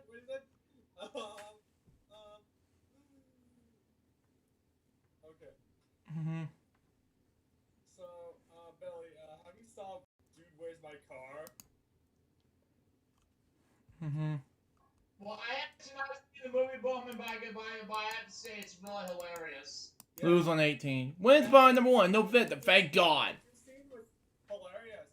When I first saw it, when I was only 7 years old, I did not know the title of the movie. 13 to win. When I first saw it, I didn't know it. Let me tell you two very good movies that are so hilarious. Straight in the back. The first four movies and the second. Those three are really hilarious. Dude, mind if I send a link to the clip in the general channel? Yeah, but the only thing is, I don't want to show it to the audience because of copyright. we're just send them the link, Bowman, but do not play because it will get a copyright Yeah, strike. I won't play it. I promise I won't. I won't. Just don't play. If you want to play, just mute the volume, but do not turn up the volume because I won't. we'll get I copyright promise strikes. I won't. Dude. Keep the volume muted. And that, Luke, let's go to the wheel. I already got to the wheel. It's Pat do game stuff. Yeah, let's do it. Who's gonna Take your play? favorite program. So far, I'm at 60,000. Okay, 13 out of the win and $30,000. I did not spun the wheel yet. One. Oh, not win. Lose. So I got actually did not get a chance to see episode 39 of the Rary podcast show yet. But I'm gonna keep in touch with Jordan right now and see and just ask him how it went. Yeah. Yeah, and let's not.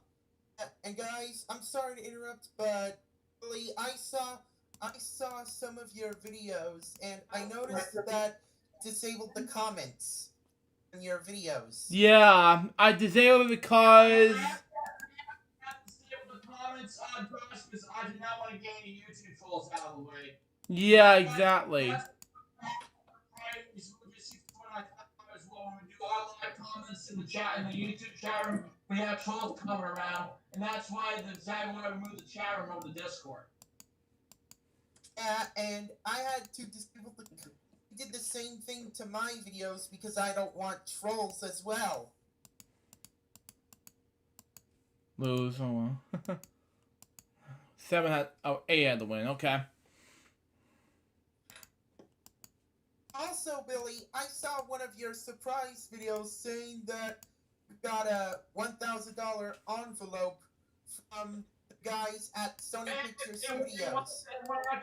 It wasn't 1,000. It wasn't the actual 1,000. The prize I got wasn't the million or the 25, Josh. It was actually the 100,000. Yeah. And I actually, if you want, I actually have the. I think I may have a picture of it, so I want to share with you right now. I'm actually gonna go over to my Facebook thing right now and share it with you. Okay. Yeah. If I can actually find it here. What's behind number 22? Oh, man. Yeah, let's see here. Oh, lose on 23!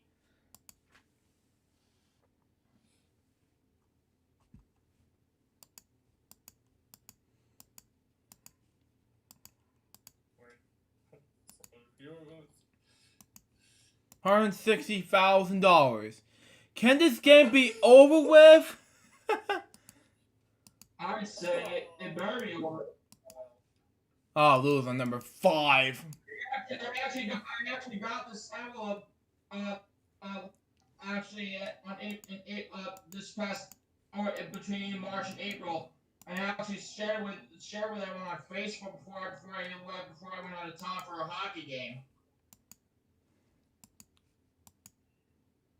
Mm-hmm. Yeah, Josh, I shared the envelope on Facebook in the beginning of April last year, and that was before I did that before I left for a hockey game. Mm-hmm.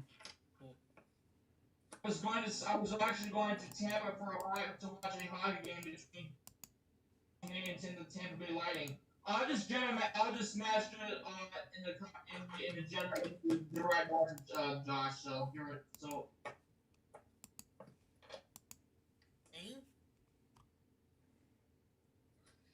Yeah, I'm sharing you in a direct message. Okay. So.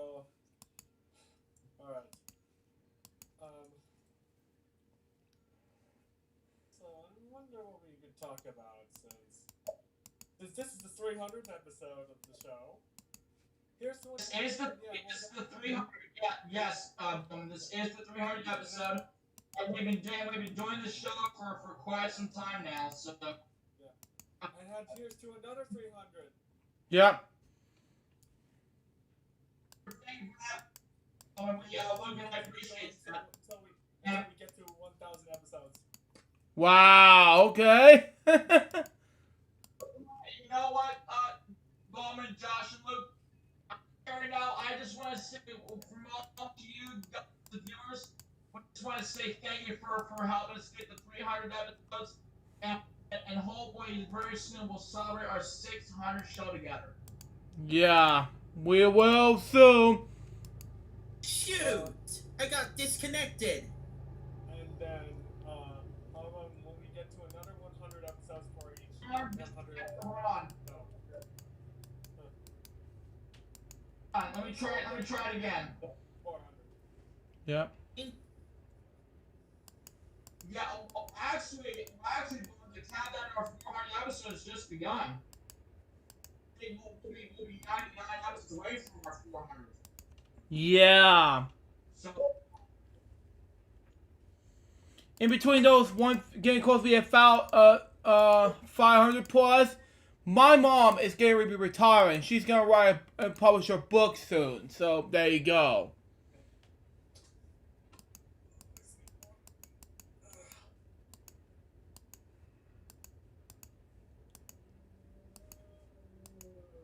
And that is gonna be planned. So there you go. 25. Nope. Not a win. Oh, that sort of envelope. Yes. I actually sent a fan mail to the Reinforcement family, and they know how much we really enjoyed their Lose on number 15. When they bring $100,000 into the wheel. Actually, if I recall, there's actually look at some statistics about the Wheel of Fortune statistics on having the 100,000 available, because they've been doing this since. Oh my God! I'll lose this. 2001. And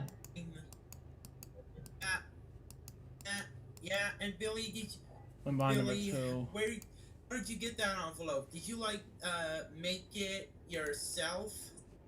I actually did not. $315,000. Thank God. So I actually wrote a fan mail to Wheel of Fortune, and they got the fan mail and they sent me the envelope in the mail in my mailbox. Really? Oh. Yeah.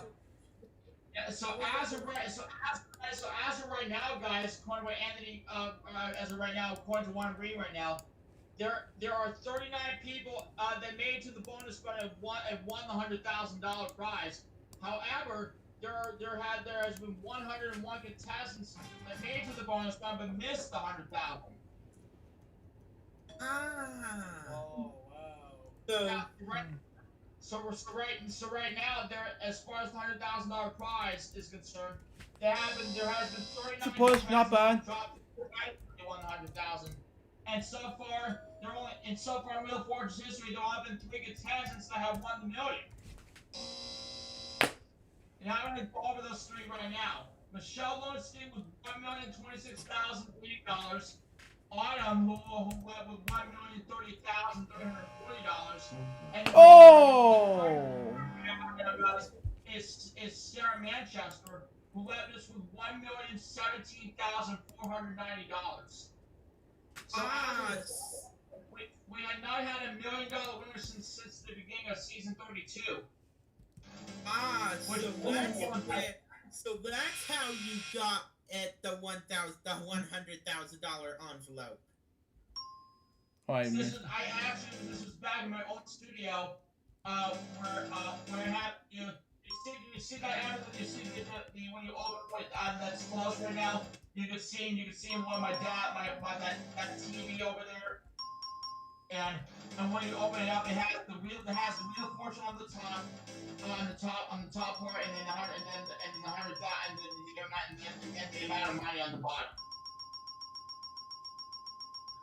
Yeah, you can see the dollar sign, the one, the comma, and then the 5 zeros. So it's a 6-digit number. And I think Luke just got a 6-digit number too. I hear something.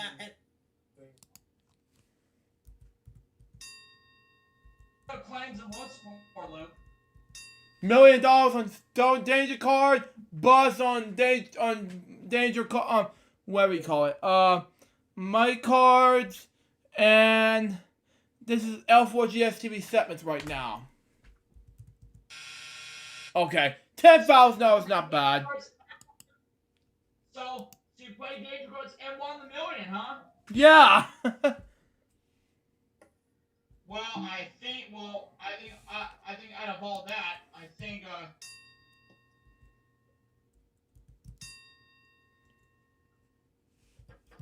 and so far, for the last 2 decades, won lots of money on the Wheel of Fortune games I've played. From the cards that were in the bonus round.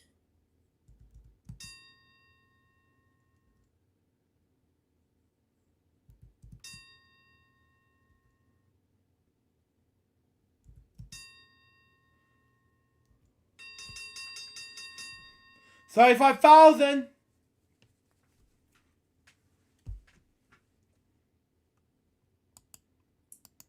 Now let's get to coolmathgames.com, and we'll be doing something fun. Although my parents won't be home till 4 or 5-ish, you know. Oh, okay. Yeah.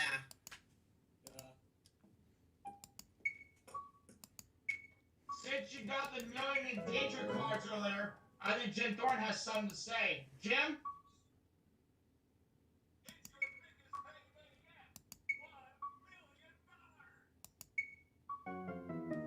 Oh my! Thanks, Jim.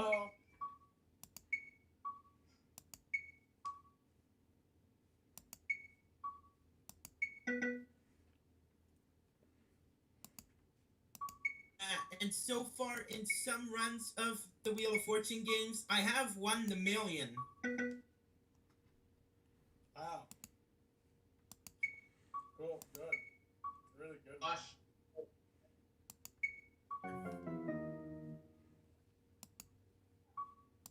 Now, I did lose in some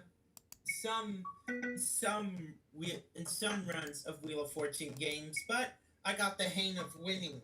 I think the last time I ever won $1 million on camera wheel for the week was in my little special tribute I did for Harry Freeman. You know, he retired as Wheels executive producer after 25 years. Billy, your turn. Do the week, huh? Yep. Today, well, and Josh, get ready. All right. Because we're doing it. Because we're doing it now. Yeah.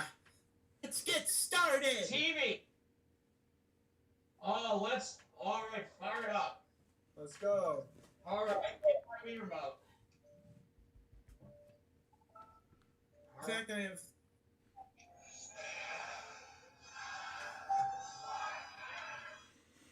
Oh boy.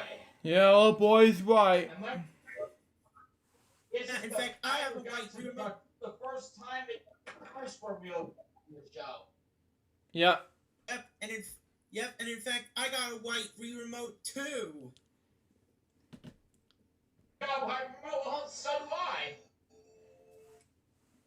Yeah, same here. We both got white Wii remotes, although mine has a Wii Motion Plus inside.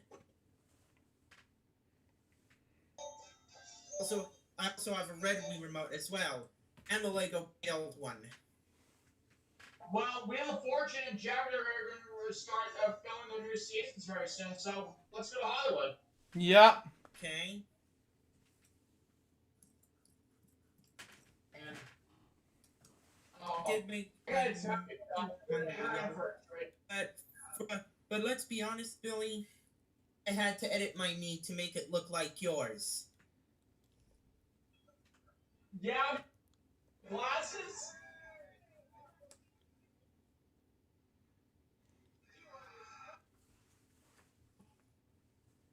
I actually been playing this game since I ever got in 2010. Wow, I got the same thing.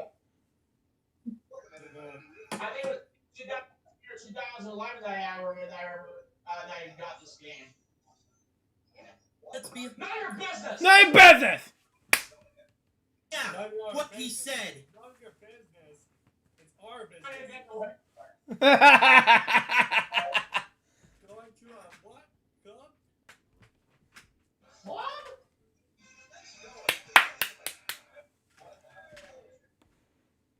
My favorite category in the game. None of your business. It's our business. Well, saying this time. Oh man. Something lotion. Suntan lotion. I might do runs of the. In fact, speaking of Wheel of Fortune, I might do. In fact, speaking of Wheel of Fortune, I might do runs. I might do runs of the Wii version on my gaming channel, which the name of the gaming channel is gonna be changed to a 10-word medium name, which is DC Comics Fan 2004's World of Games and Guitar Hero. Cool. I also have Wheel of Fortune for the Switch. Yeah, and before we together this, guys, I would like to tell everyone that we have a trip to Seattle on the wheel. It's worth $5,500. Wow. Our first category is title. Seattle. That's where my older sister there used to live. I've never been to Seattle, but I probably will go someday. Yeah, same here. Guys? All right, let's get the first spin of the game. Wow.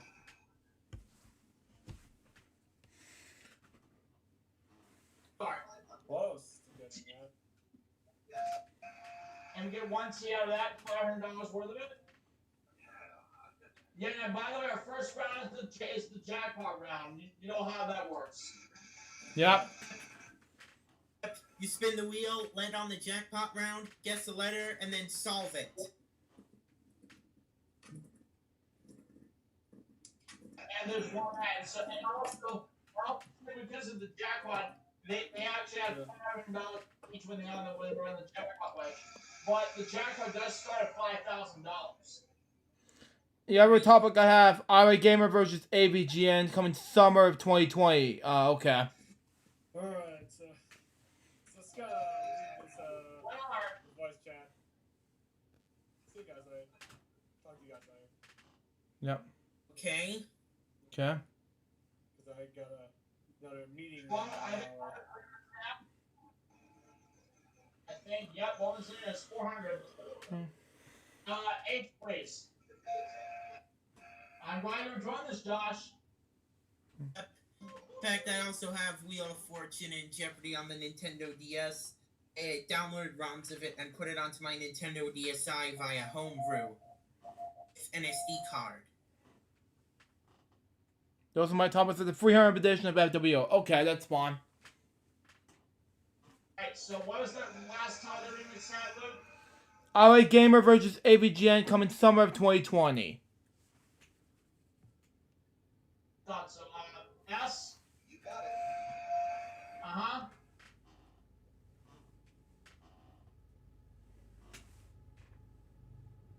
Oh, player 2 on player 2. God! Sorry I had to leave, but I could see Billy's camera.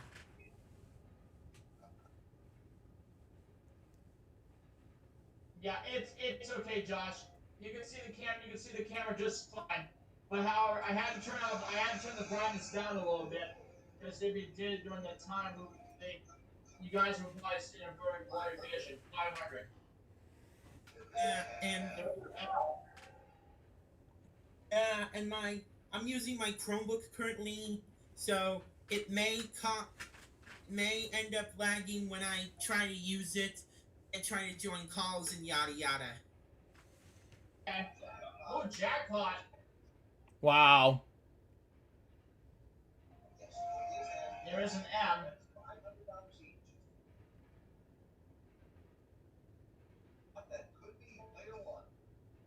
I think it's the Glassman and Jerry.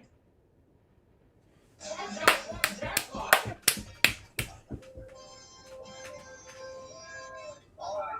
So guess what? We're at 14,650. Oh my! We got the jackpot out of the way. So, sorry about my coughing. I have a sore throat. You're fine. Oh, it's better. All goes away soon. Know your business! I hope Prize puzzle, okay. That's right. He ought to be getting away with it. In fact, this version of Wheel of Fortune does have the school auditorium crowd sound effects on it. There too. There is an R. I have the PS3 and Xbox 360 version of Wheel of Fortune, which are basically the same as the Nintendo Wii and DS versions of that game. What? And are you freaking kidding me? There's no letter in the puzzle? As they say, there are no C's. Exactly.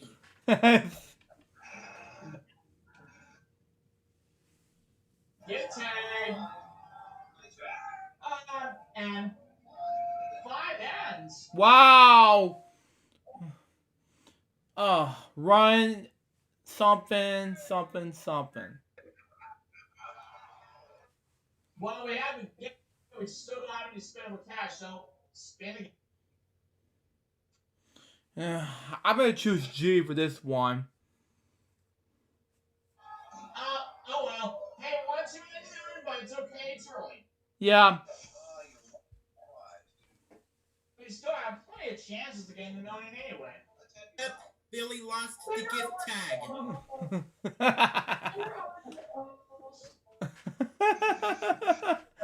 He does get in his turn. 400.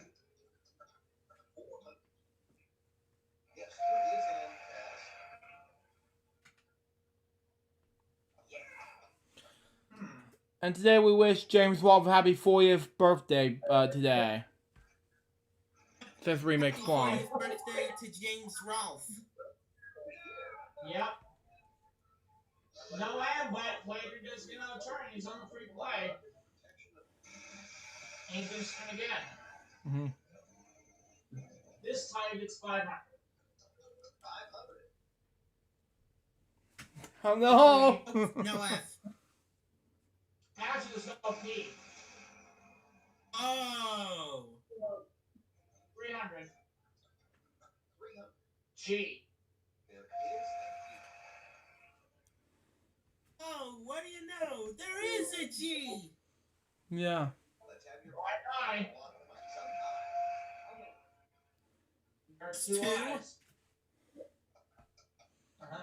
Well, we got to spin again now. We're down to $50. Yeah.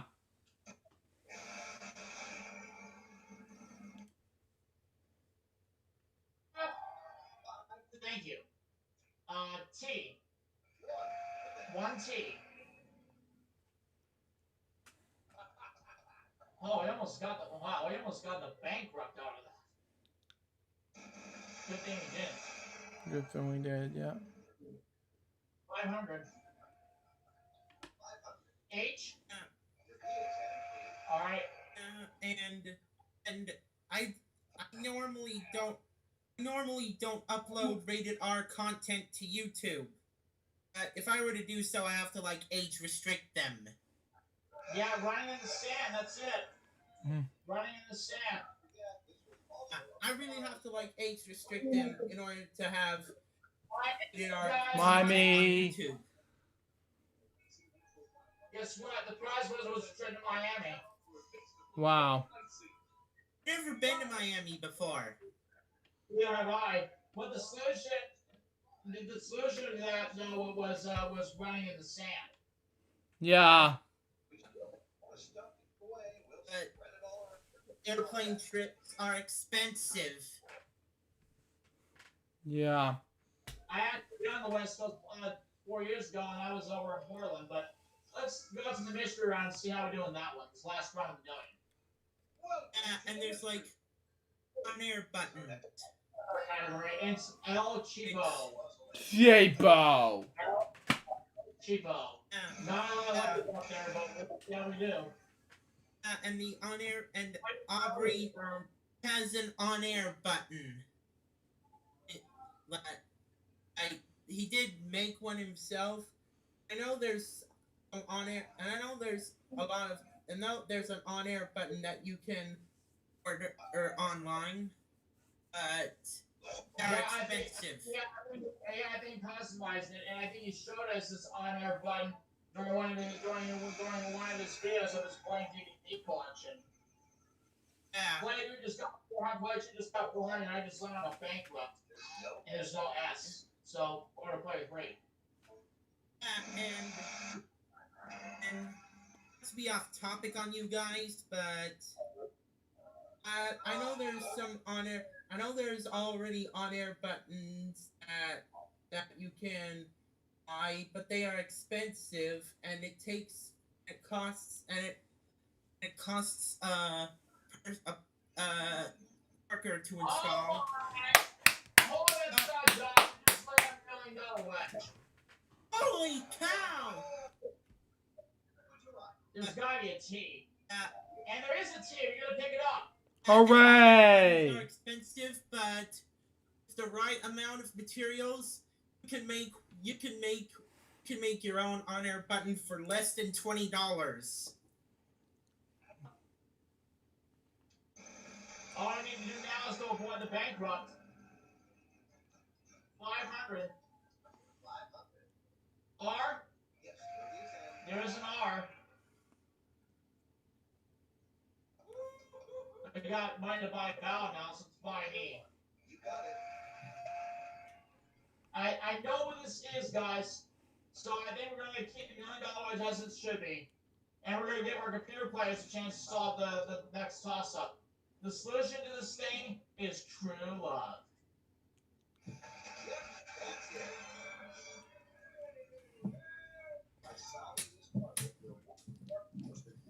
Congrats, my man. Yep.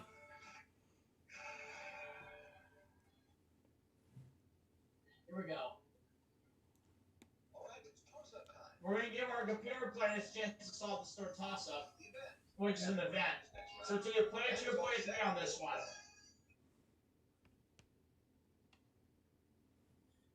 And I usually solve all 3 toss-ups, but most of the time I get confused and I let the other players decide.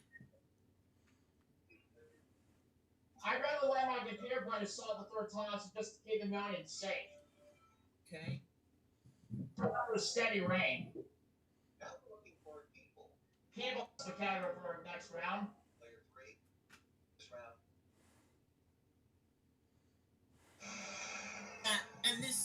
And this round is also a speedo. Yep. There's no L, so I have to try to avoid the bankrupt at any time. I know there's a rhythm game series that spun off of Guitar Hero called Rock Band, which in some venues does have the sound effects of the school crowd auditorium cheering. You know what? Just to keep the million safe, we're gonna buy a vowel. E. If there's an E, it's a good thing to buy a vowel because the million is safe. Ooh, bear. In fact, Billy, I do gotta ask. You know, if Guitar Hero and Rock Band ever played these games before? I tell you right now, they every concert is The spare rounds were $1,400 a piece. Wow. When we add 1,000 to that amount, when we add 1,000 to that 400 that package landed on. S. 2 S's. Wow. In fact, I actually have Guitar Hero for PS2, PS3, and Wii.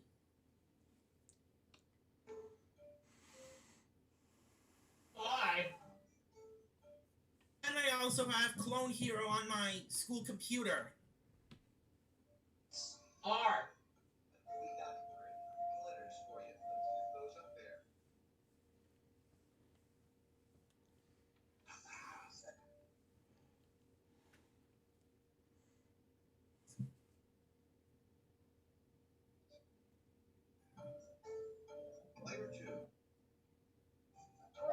Three A's.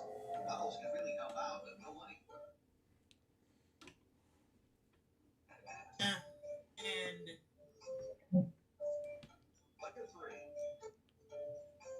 There's no D. O? There is an O.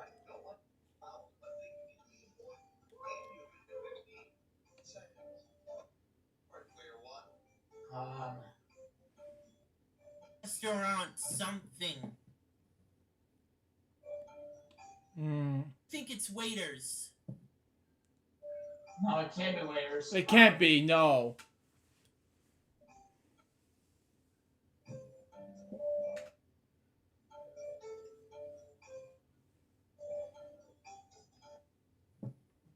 Can't be patrons?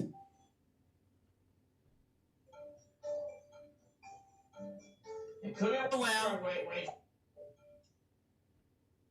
Incorrect. Patrons. Oh, restaurant patrons. Yeah, well, that's okay. We got the $1 million wedge anyway. And it's already saved, so. Oh, he skipped! There. You're right, look at this restaurant patrons. I was right! Yep. I was right. Good job, Luke.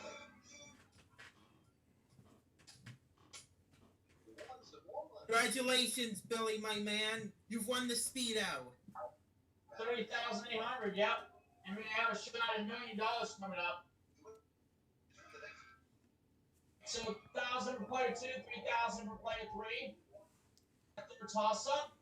And here we go. Our bonus round for a shot at $1 million. Mm-hmm. A tremendous odds so far. All that's left is to land on the million and solve the puzzle. It'd be nice if we get the million on our 300th episode. Yeah, fingers crossed, everyone. My fingers crossed. And it doesn't matter if there's $1 million on the envelope or not. Out. I know this. M V C A. What do you have to work with here? Marvel Comics.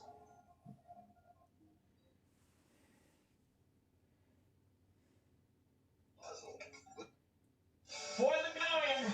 Give it to us. And it's not. It's a new location. Yeah, somewhere else. It was the Hawaii location. Well, we already unlocked it. Yeah, we already did, yep. Somewhere else. But I did pick up $74,850 though. 300, I should say. Yeah, it's not bad. Here are the stats from And that's gonna wrap up Wheel of Fortune. Let's get to Mario Super Sluggers and see how we do on that one. Mm-hmm.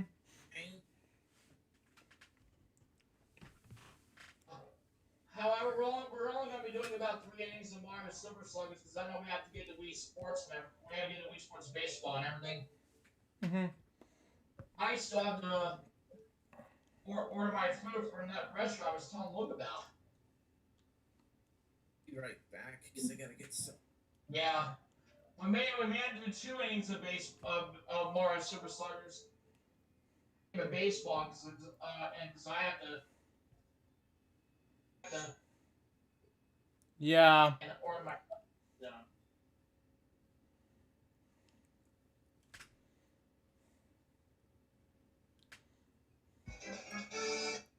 So we'll just skip that part already and move on. Yep.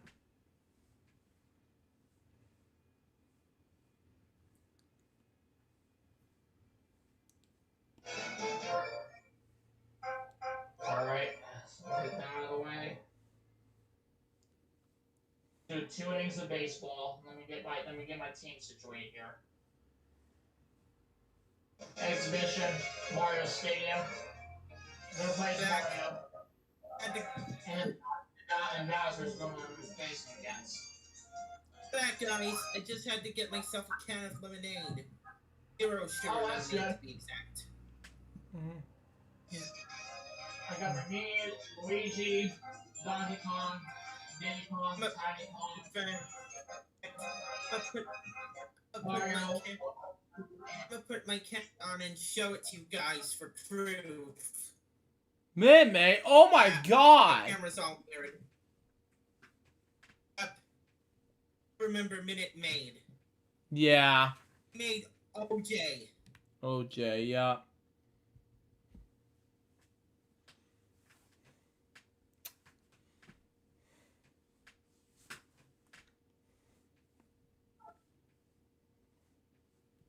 Donkey Kong got 6. Diddy got 7. Dixie 8. Yoshi 9. Okay.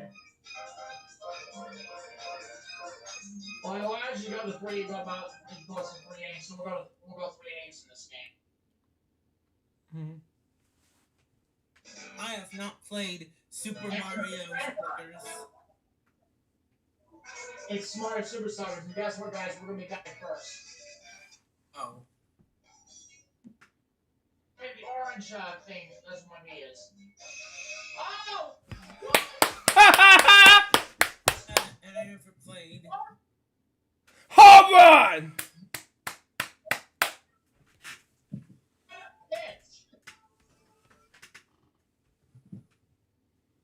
A home run on 1 pitch.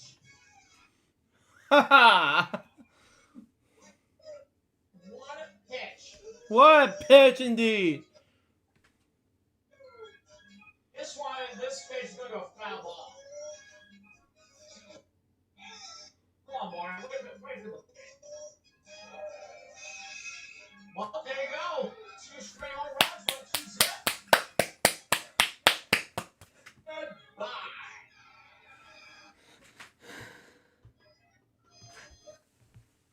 Hey, it's not a home run. Dang, yeah, 2-0. Let's see Luigi gonna read that straight. Well, it's not gonna go gone, but Luigi will pick up a base hit, however. And here comes Wario. And he hits a home run. Oh my! 4 zip. Yeah!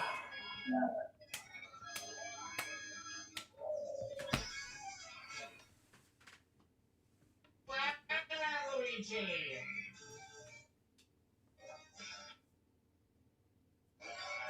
Looks like Luigi's gonna pick up a double here.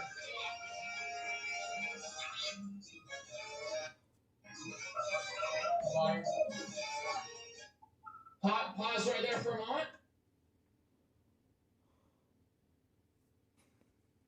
We're going to have to turn down the volume a little bit, guys. It is getting a little loud.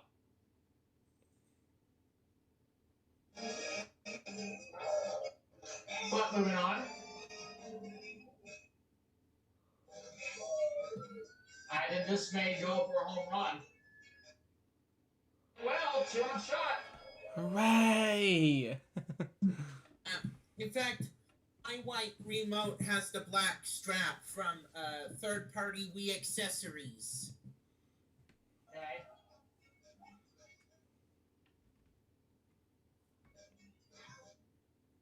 How are they aiming?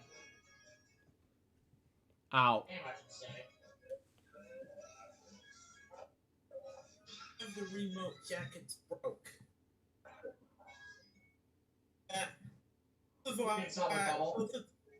Both of the jackets for my Wiimotes broke. Broke on accident, but the Wiimotes work just fine without them. Yeah, I've already hit a home run earlier. Well, now we won't get a home run in the next at bat, but we'll be up to 0-0. Ohio again. 2-1, 1 out. And the good news is by September, schools are reopening, but unfortunately, everybody's gonna have to wear medical masks.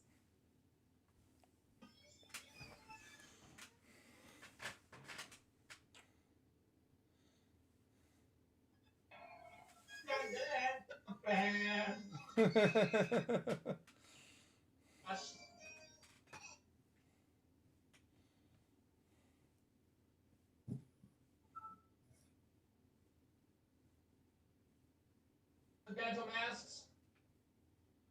Yep. And good news is that I'm heading to college. Cannon Falls Community College to be exact. Right. And I need to.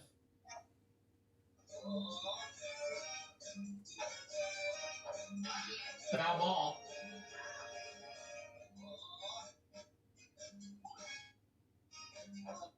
A strikeout, 2 away.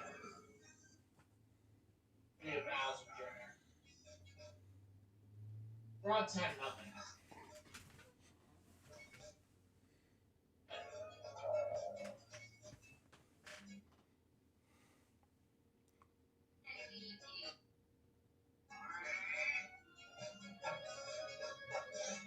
Oh, come on, Waluigi.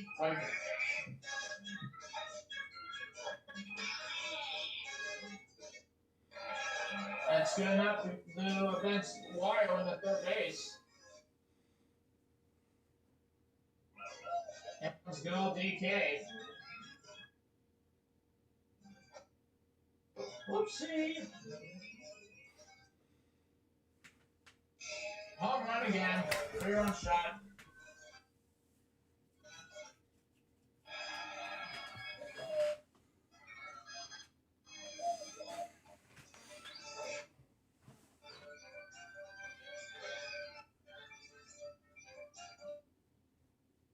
Nothing.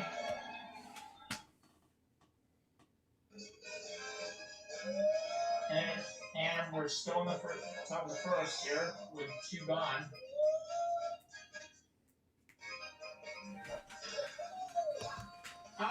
Looks like the Vancouver dropped the ball. Probably going to be a costly error there.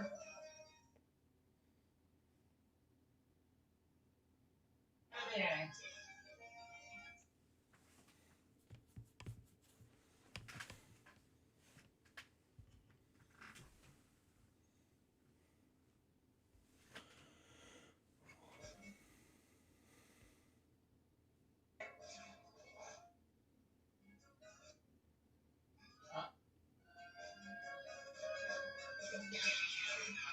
Oh, no, we just did a home run. I was going for the fly catch, but I couldn't quite make it in time.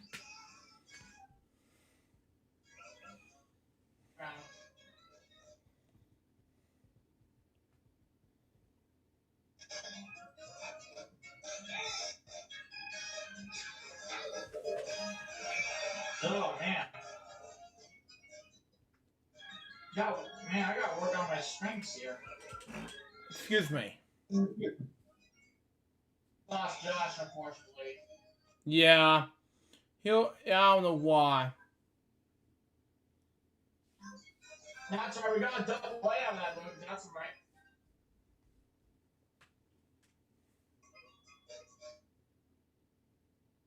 Landing. Now we're down. Now we're only by 12 right now. We're 13-1. Wow, 13-1. That's a lot of points.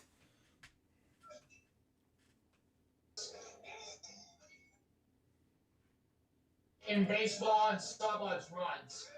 Football or hockey, basketball is points. Football or baseball is runs. Wow. Here I come again. There's my knee. That's fair. Yoshi over to third base, and he'll get in safely.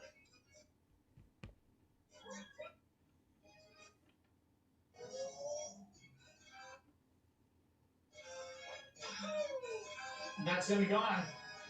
And we'll be 3-run shot.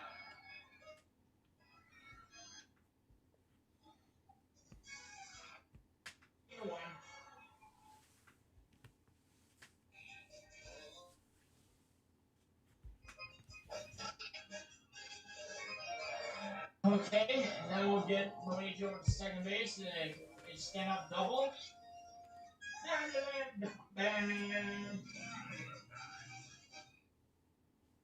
Staying back for that sort of line.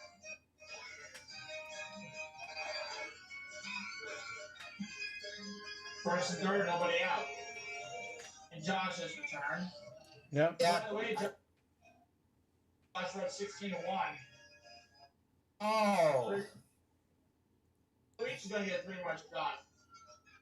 Oh, Yeah, that one I had to leave the call and return because I had communication loss again.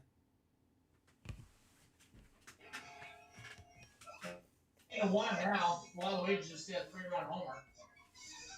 And Magic Koopa.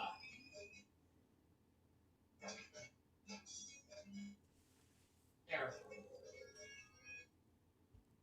Good old Dixie. I mean, Diddy, excuse me. Yeah, go up, Dipsy. But that's alright. At least Diddy's gonna get a home run out of this. We're about 20-1.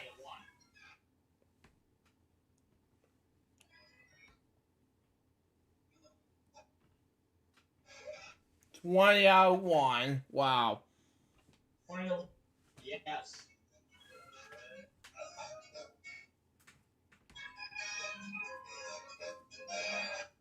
And now get Dixie a 1-out double as well. Here comes.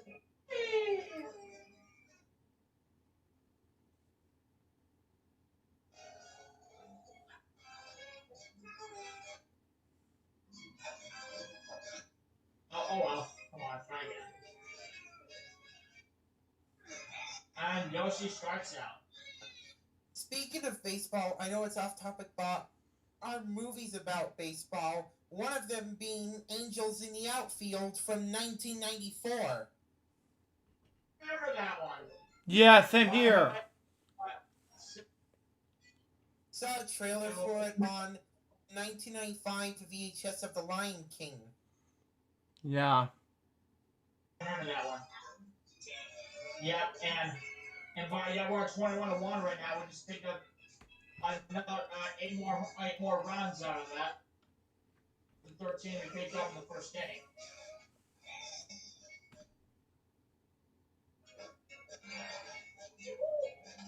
Oops. Save. Yeah. I'm just gonna keep.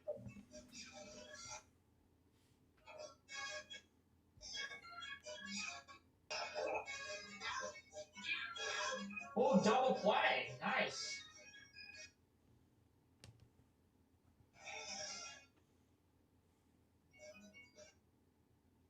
It's not to be confused with the double play token from WOF.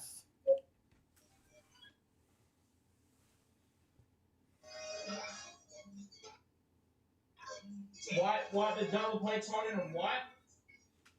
It's not to be confused with the double play token from WOF.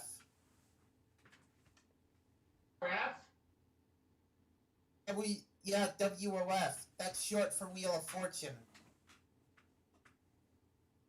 Oh yeah, Wheel of Fortune, yeah, from the 90s, yeah. And Luigi just hit some of our work 22-1. Is the last game of play before we get to Wii Sports. Yep.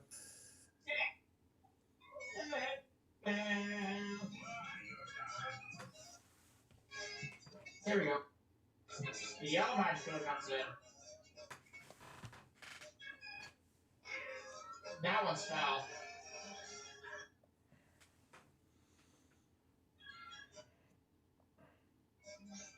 Strike one. Actually, strike. Oh. Now strike three. That's alright. We're winning anyway, so that's all that matters. One way.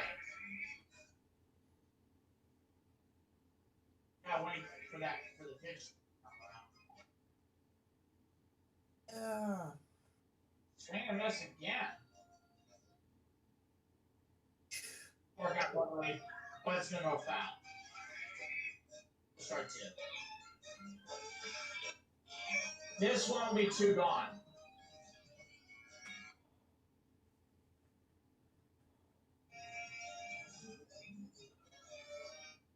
Yeah, and if you guys know YouTuber Mario Master Rankin, he has some 4 different behavior cards, all in yellow, red, black, green. 23-1, by the way. DK just another home run. And they're all in. They're all light green cards. Just grab the ball. That you're suspended or banned from coming into live streams.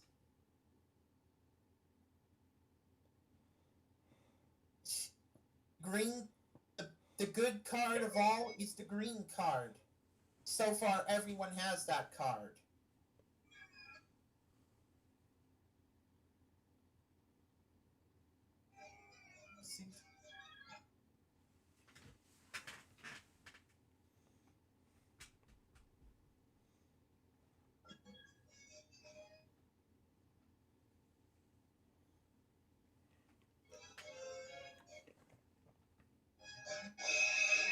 Get out of here, 27-1.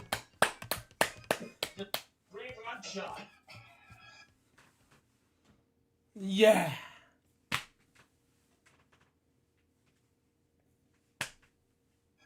In defense.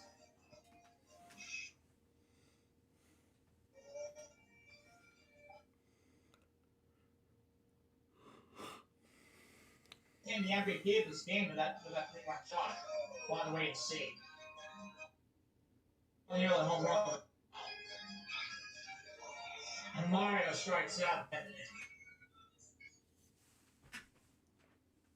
It's like Bowser and Stan has a lot of catching up to do. They want to get a walk-up, guys. They need 27. They need 27 to win.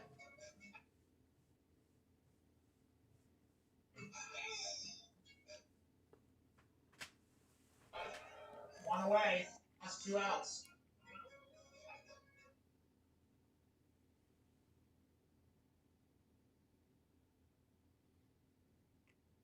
We're out and we'll win the game.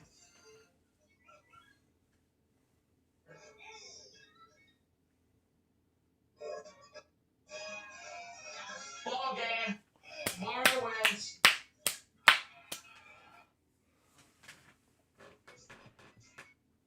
$27-1.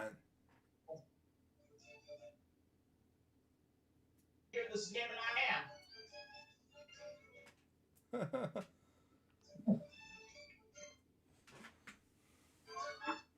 See, wow, 15 on pitching, 170 on batting.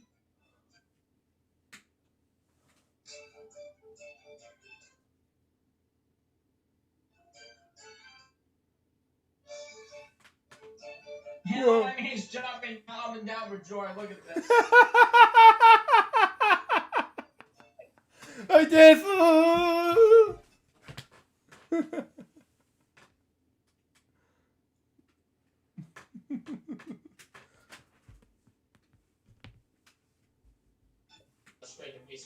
baseball.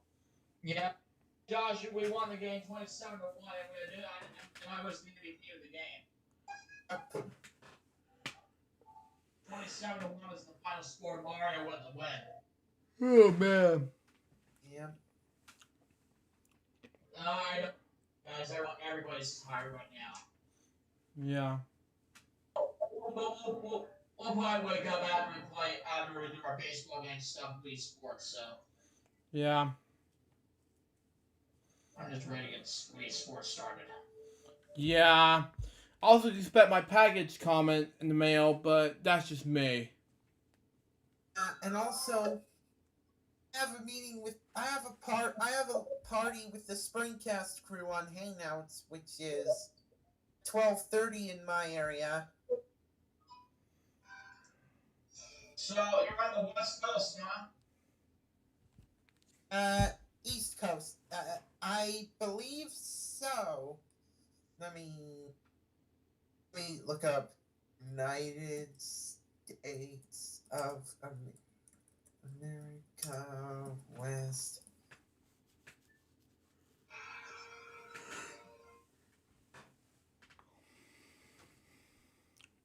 Let me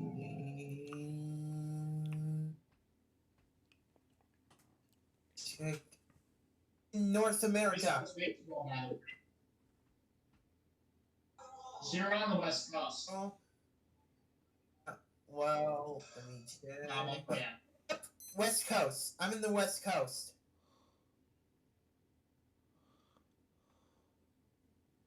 Los Angeles or what?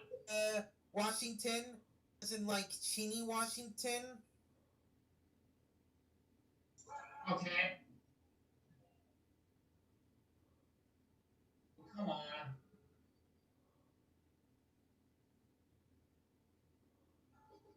Ah.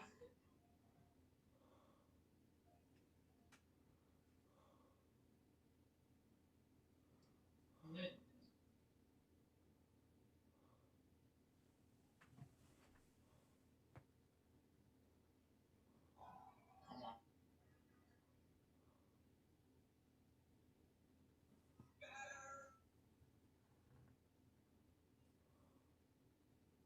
I got 3 times that, and Shrug got twice the inning.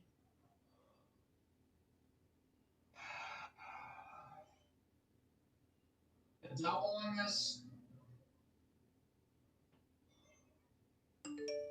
I'm getting a little too old to play baseball. Yeah, we are.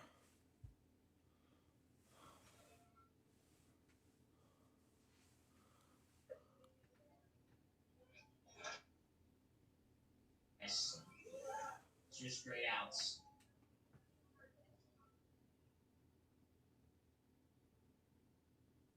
No strike 1.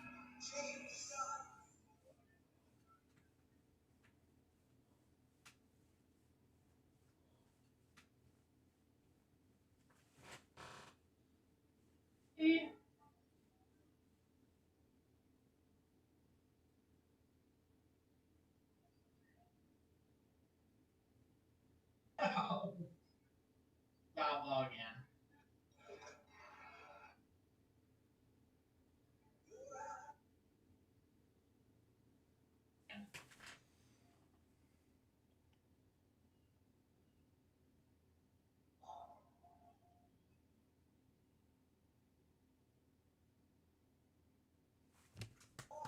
Foul again.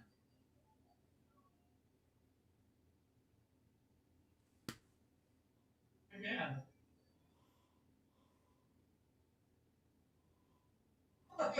Foul. Here we go again with this crap.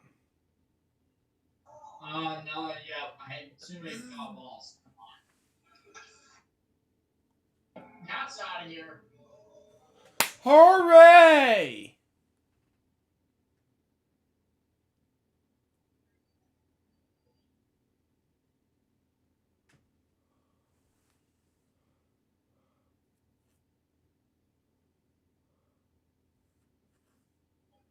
Foul ball.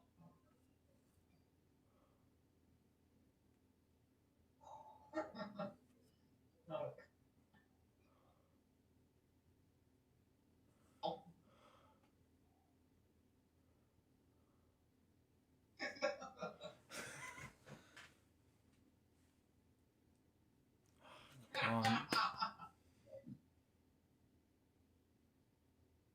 Foul ball again. Here we go again.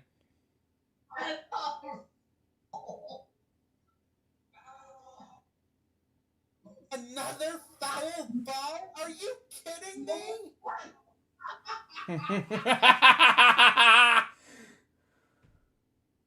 Wow. Thank God. No. Oh man. Foul ball. Yeah. 69 miles an hour. Yeah. Ah,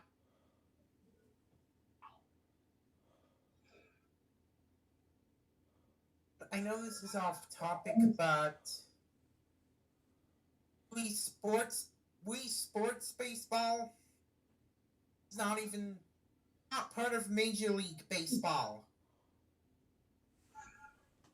right. Well, there are some baseball video games that are part of Major League Baseball. One of them being Joe.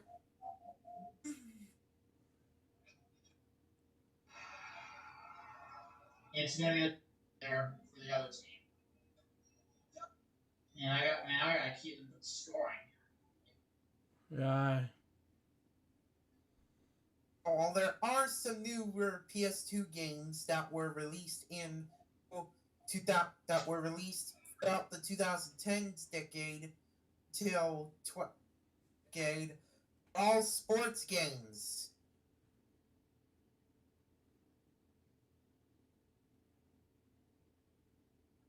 Well, they did bring baseball back to the Wii Sports games when Wii Sports Club was released on the Wii U.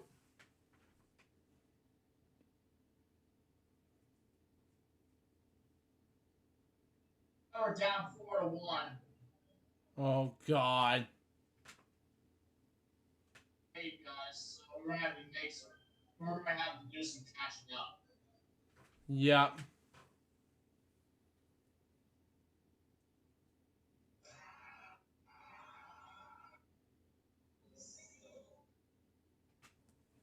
Last thing enough to do.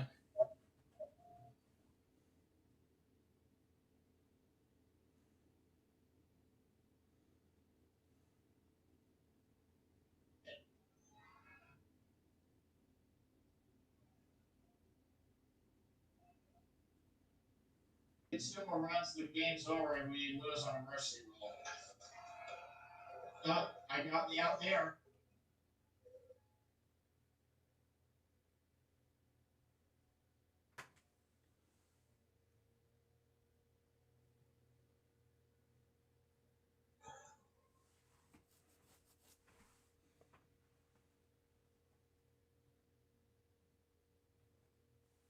We're saving roll, guys. 3 to tie, 4 to take the lead.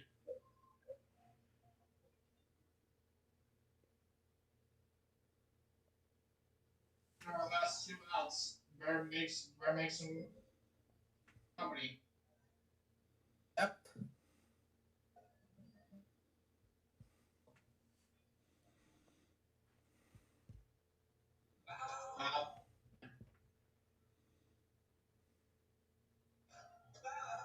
No.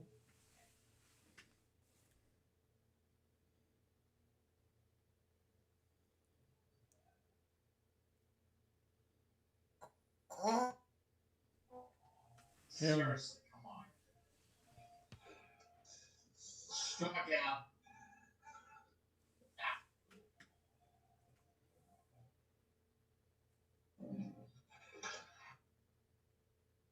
They caught it and they win. They win 4-1. Oh God. Yeah. I'll try again though. Try again. No worries. No worries, folks.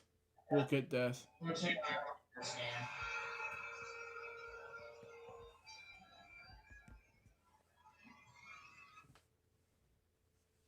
ball again.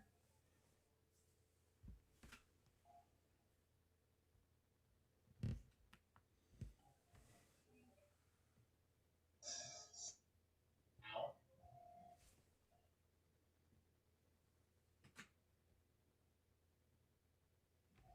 Come on.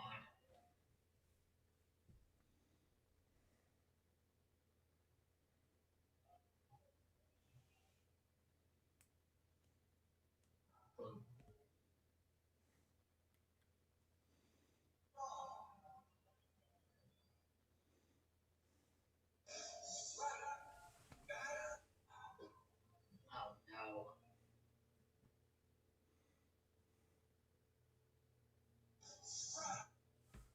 Could have been a little closer. Foul ball.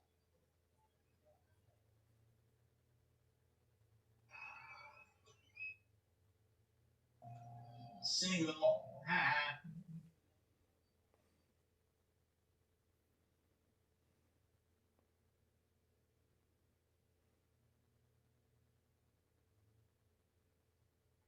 Innings over.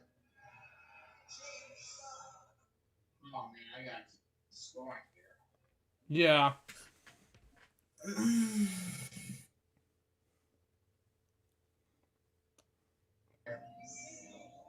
Yeah, time they pitch a fastball, they just somehow hit the ball.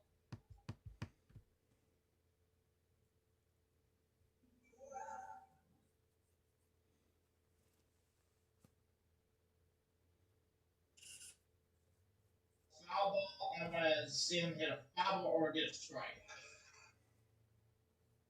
Got a home run. Like they just hit. Was up 2-0. Yeah.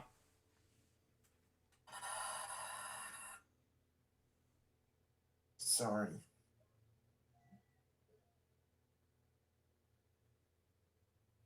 And that one's gonna be even out of here.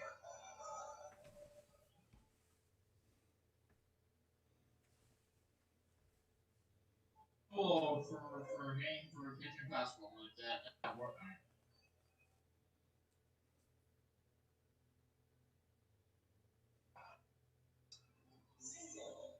And he hit the 2-run shot. It's over after 1 inning. The game is over after 1 inning.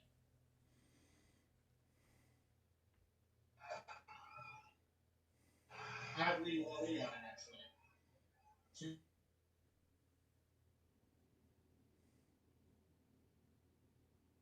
I can't see my teammate's face.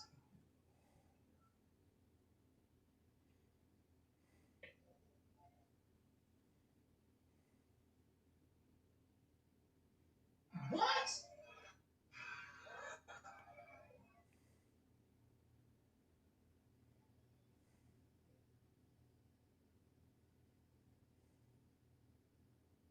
Drop.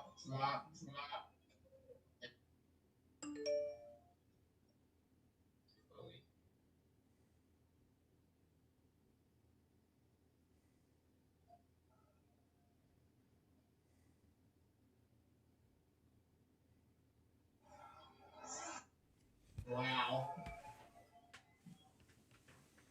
Mm.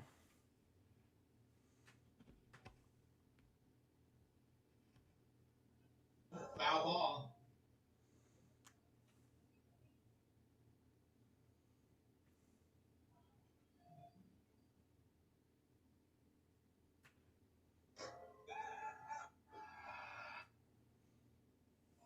That's nothing, and names are just not going to avoid that.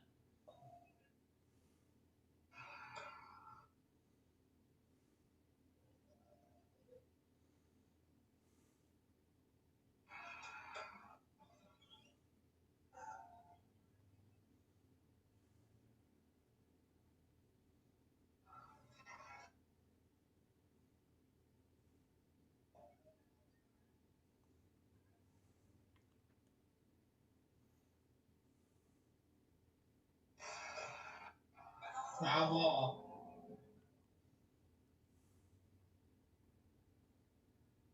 Catch.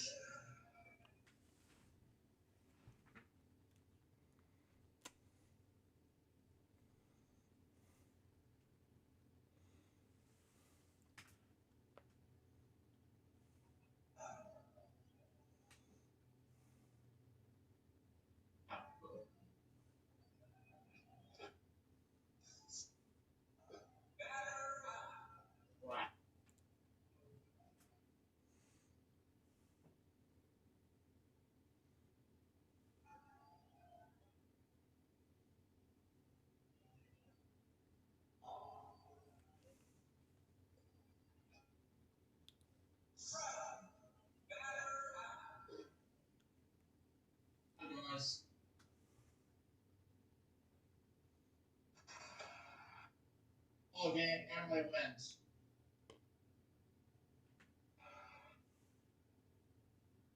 Lose. Yeah. We'll do better in the next one. Alright, one more game. One more game. It better be something.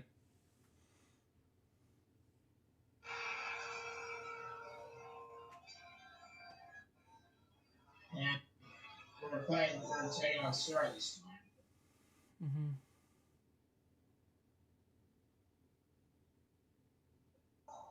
This one's foul.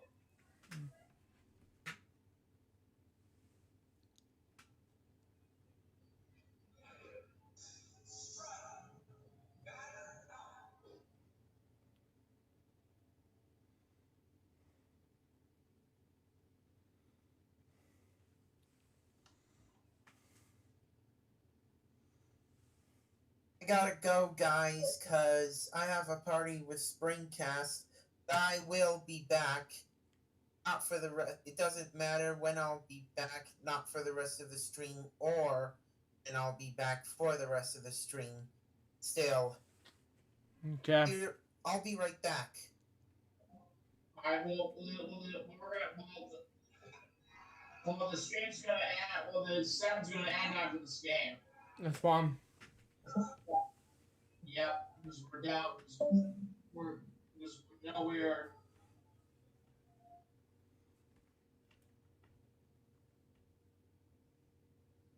it's probably gonna be a triple, I guess. Oh. Yeah, I don't know what else to do. Yep.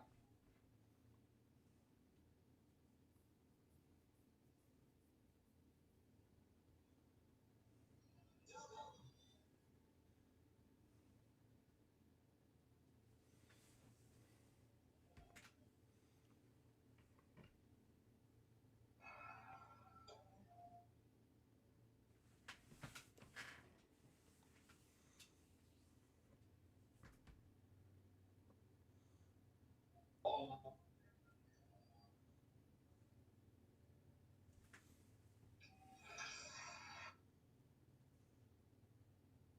Home run for Sarah's team. They're down. They got 3-0. Yeah. They lose, but you know what? It's okay. I'm fine with it.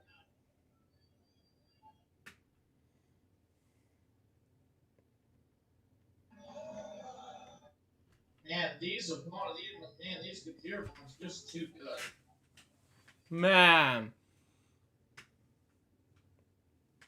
If Eva hits this home run, it's over. And it looks on that note. Well, maybe not. 2 gone.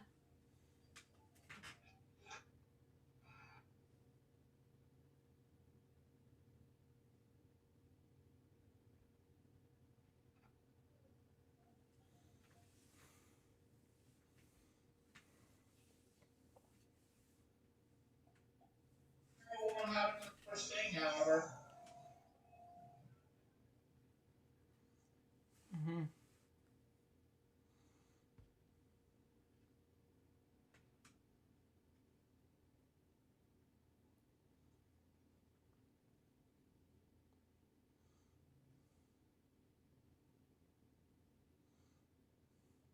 Out again.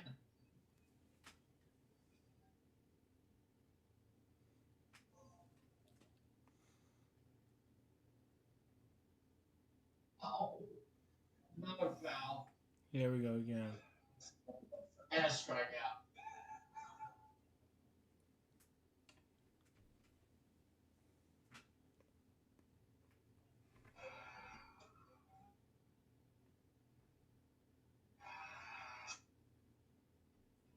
Wow. I give up.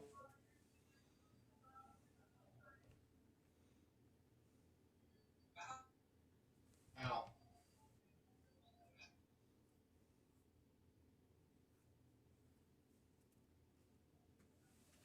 Yeah.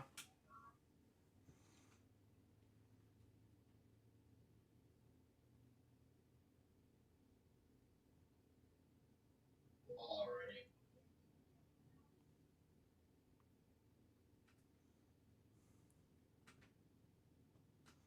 How about?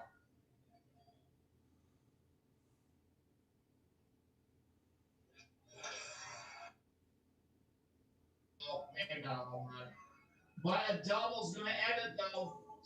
Sarah's going to win the game 5-0 on a mercy roll. Yep, game. Mercy roll, yep. Whoopie-doo. Yep.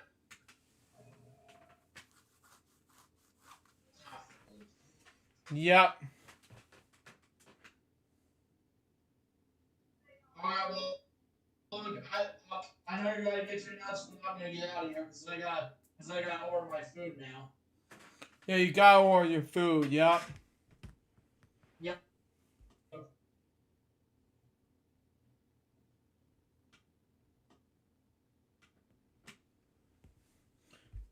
Okay. Thanks for stopping by, Billy. Okay. Okay, this is something you can be happy about. Super Bowl Monkey Team on Force Go. My childhood favorite, man. Thank you, Remix, if you're watching this. Anyway, folks, we're gonna wrap here shortly on FWO episode 300. And before we go, we're gonna have notes to attend. First off, got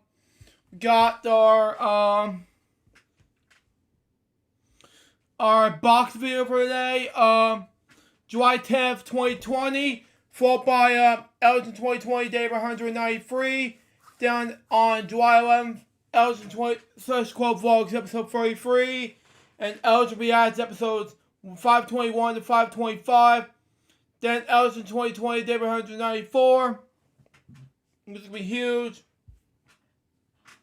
And July 12th, we got Elgin Reacts episodes 526 to 534. Then July 13th, we got Elgin Reacts episodes 535 to 538. Then July 14th, Elgin Reacts episodes 539 to 541. Then July 15th, Elgin Reacts episodes 543 to 546. And then we got Ripley's Believe It or Not episodes 49 and 50. And we'll be back this next Friday for a brand new episode of Friday's LukeJ62895 for a brand new episode of Friday's LukeJ62895 episode number 301. But anyways, guys, that was up today's episode of Friday's LukeJ62895 for today, July 10th, 2020. Hope you enjoy it. Stay tuned for the next one, which is gonna be Friday's LukeJ625 episode 301. Early welcome Peacocks. Peacock from NBC, the streaming service that is. Till next time, LukeJ, goodbye, peace out, baby. We get more FWO for you guys very soon. Till then, Jefferson out. See ya.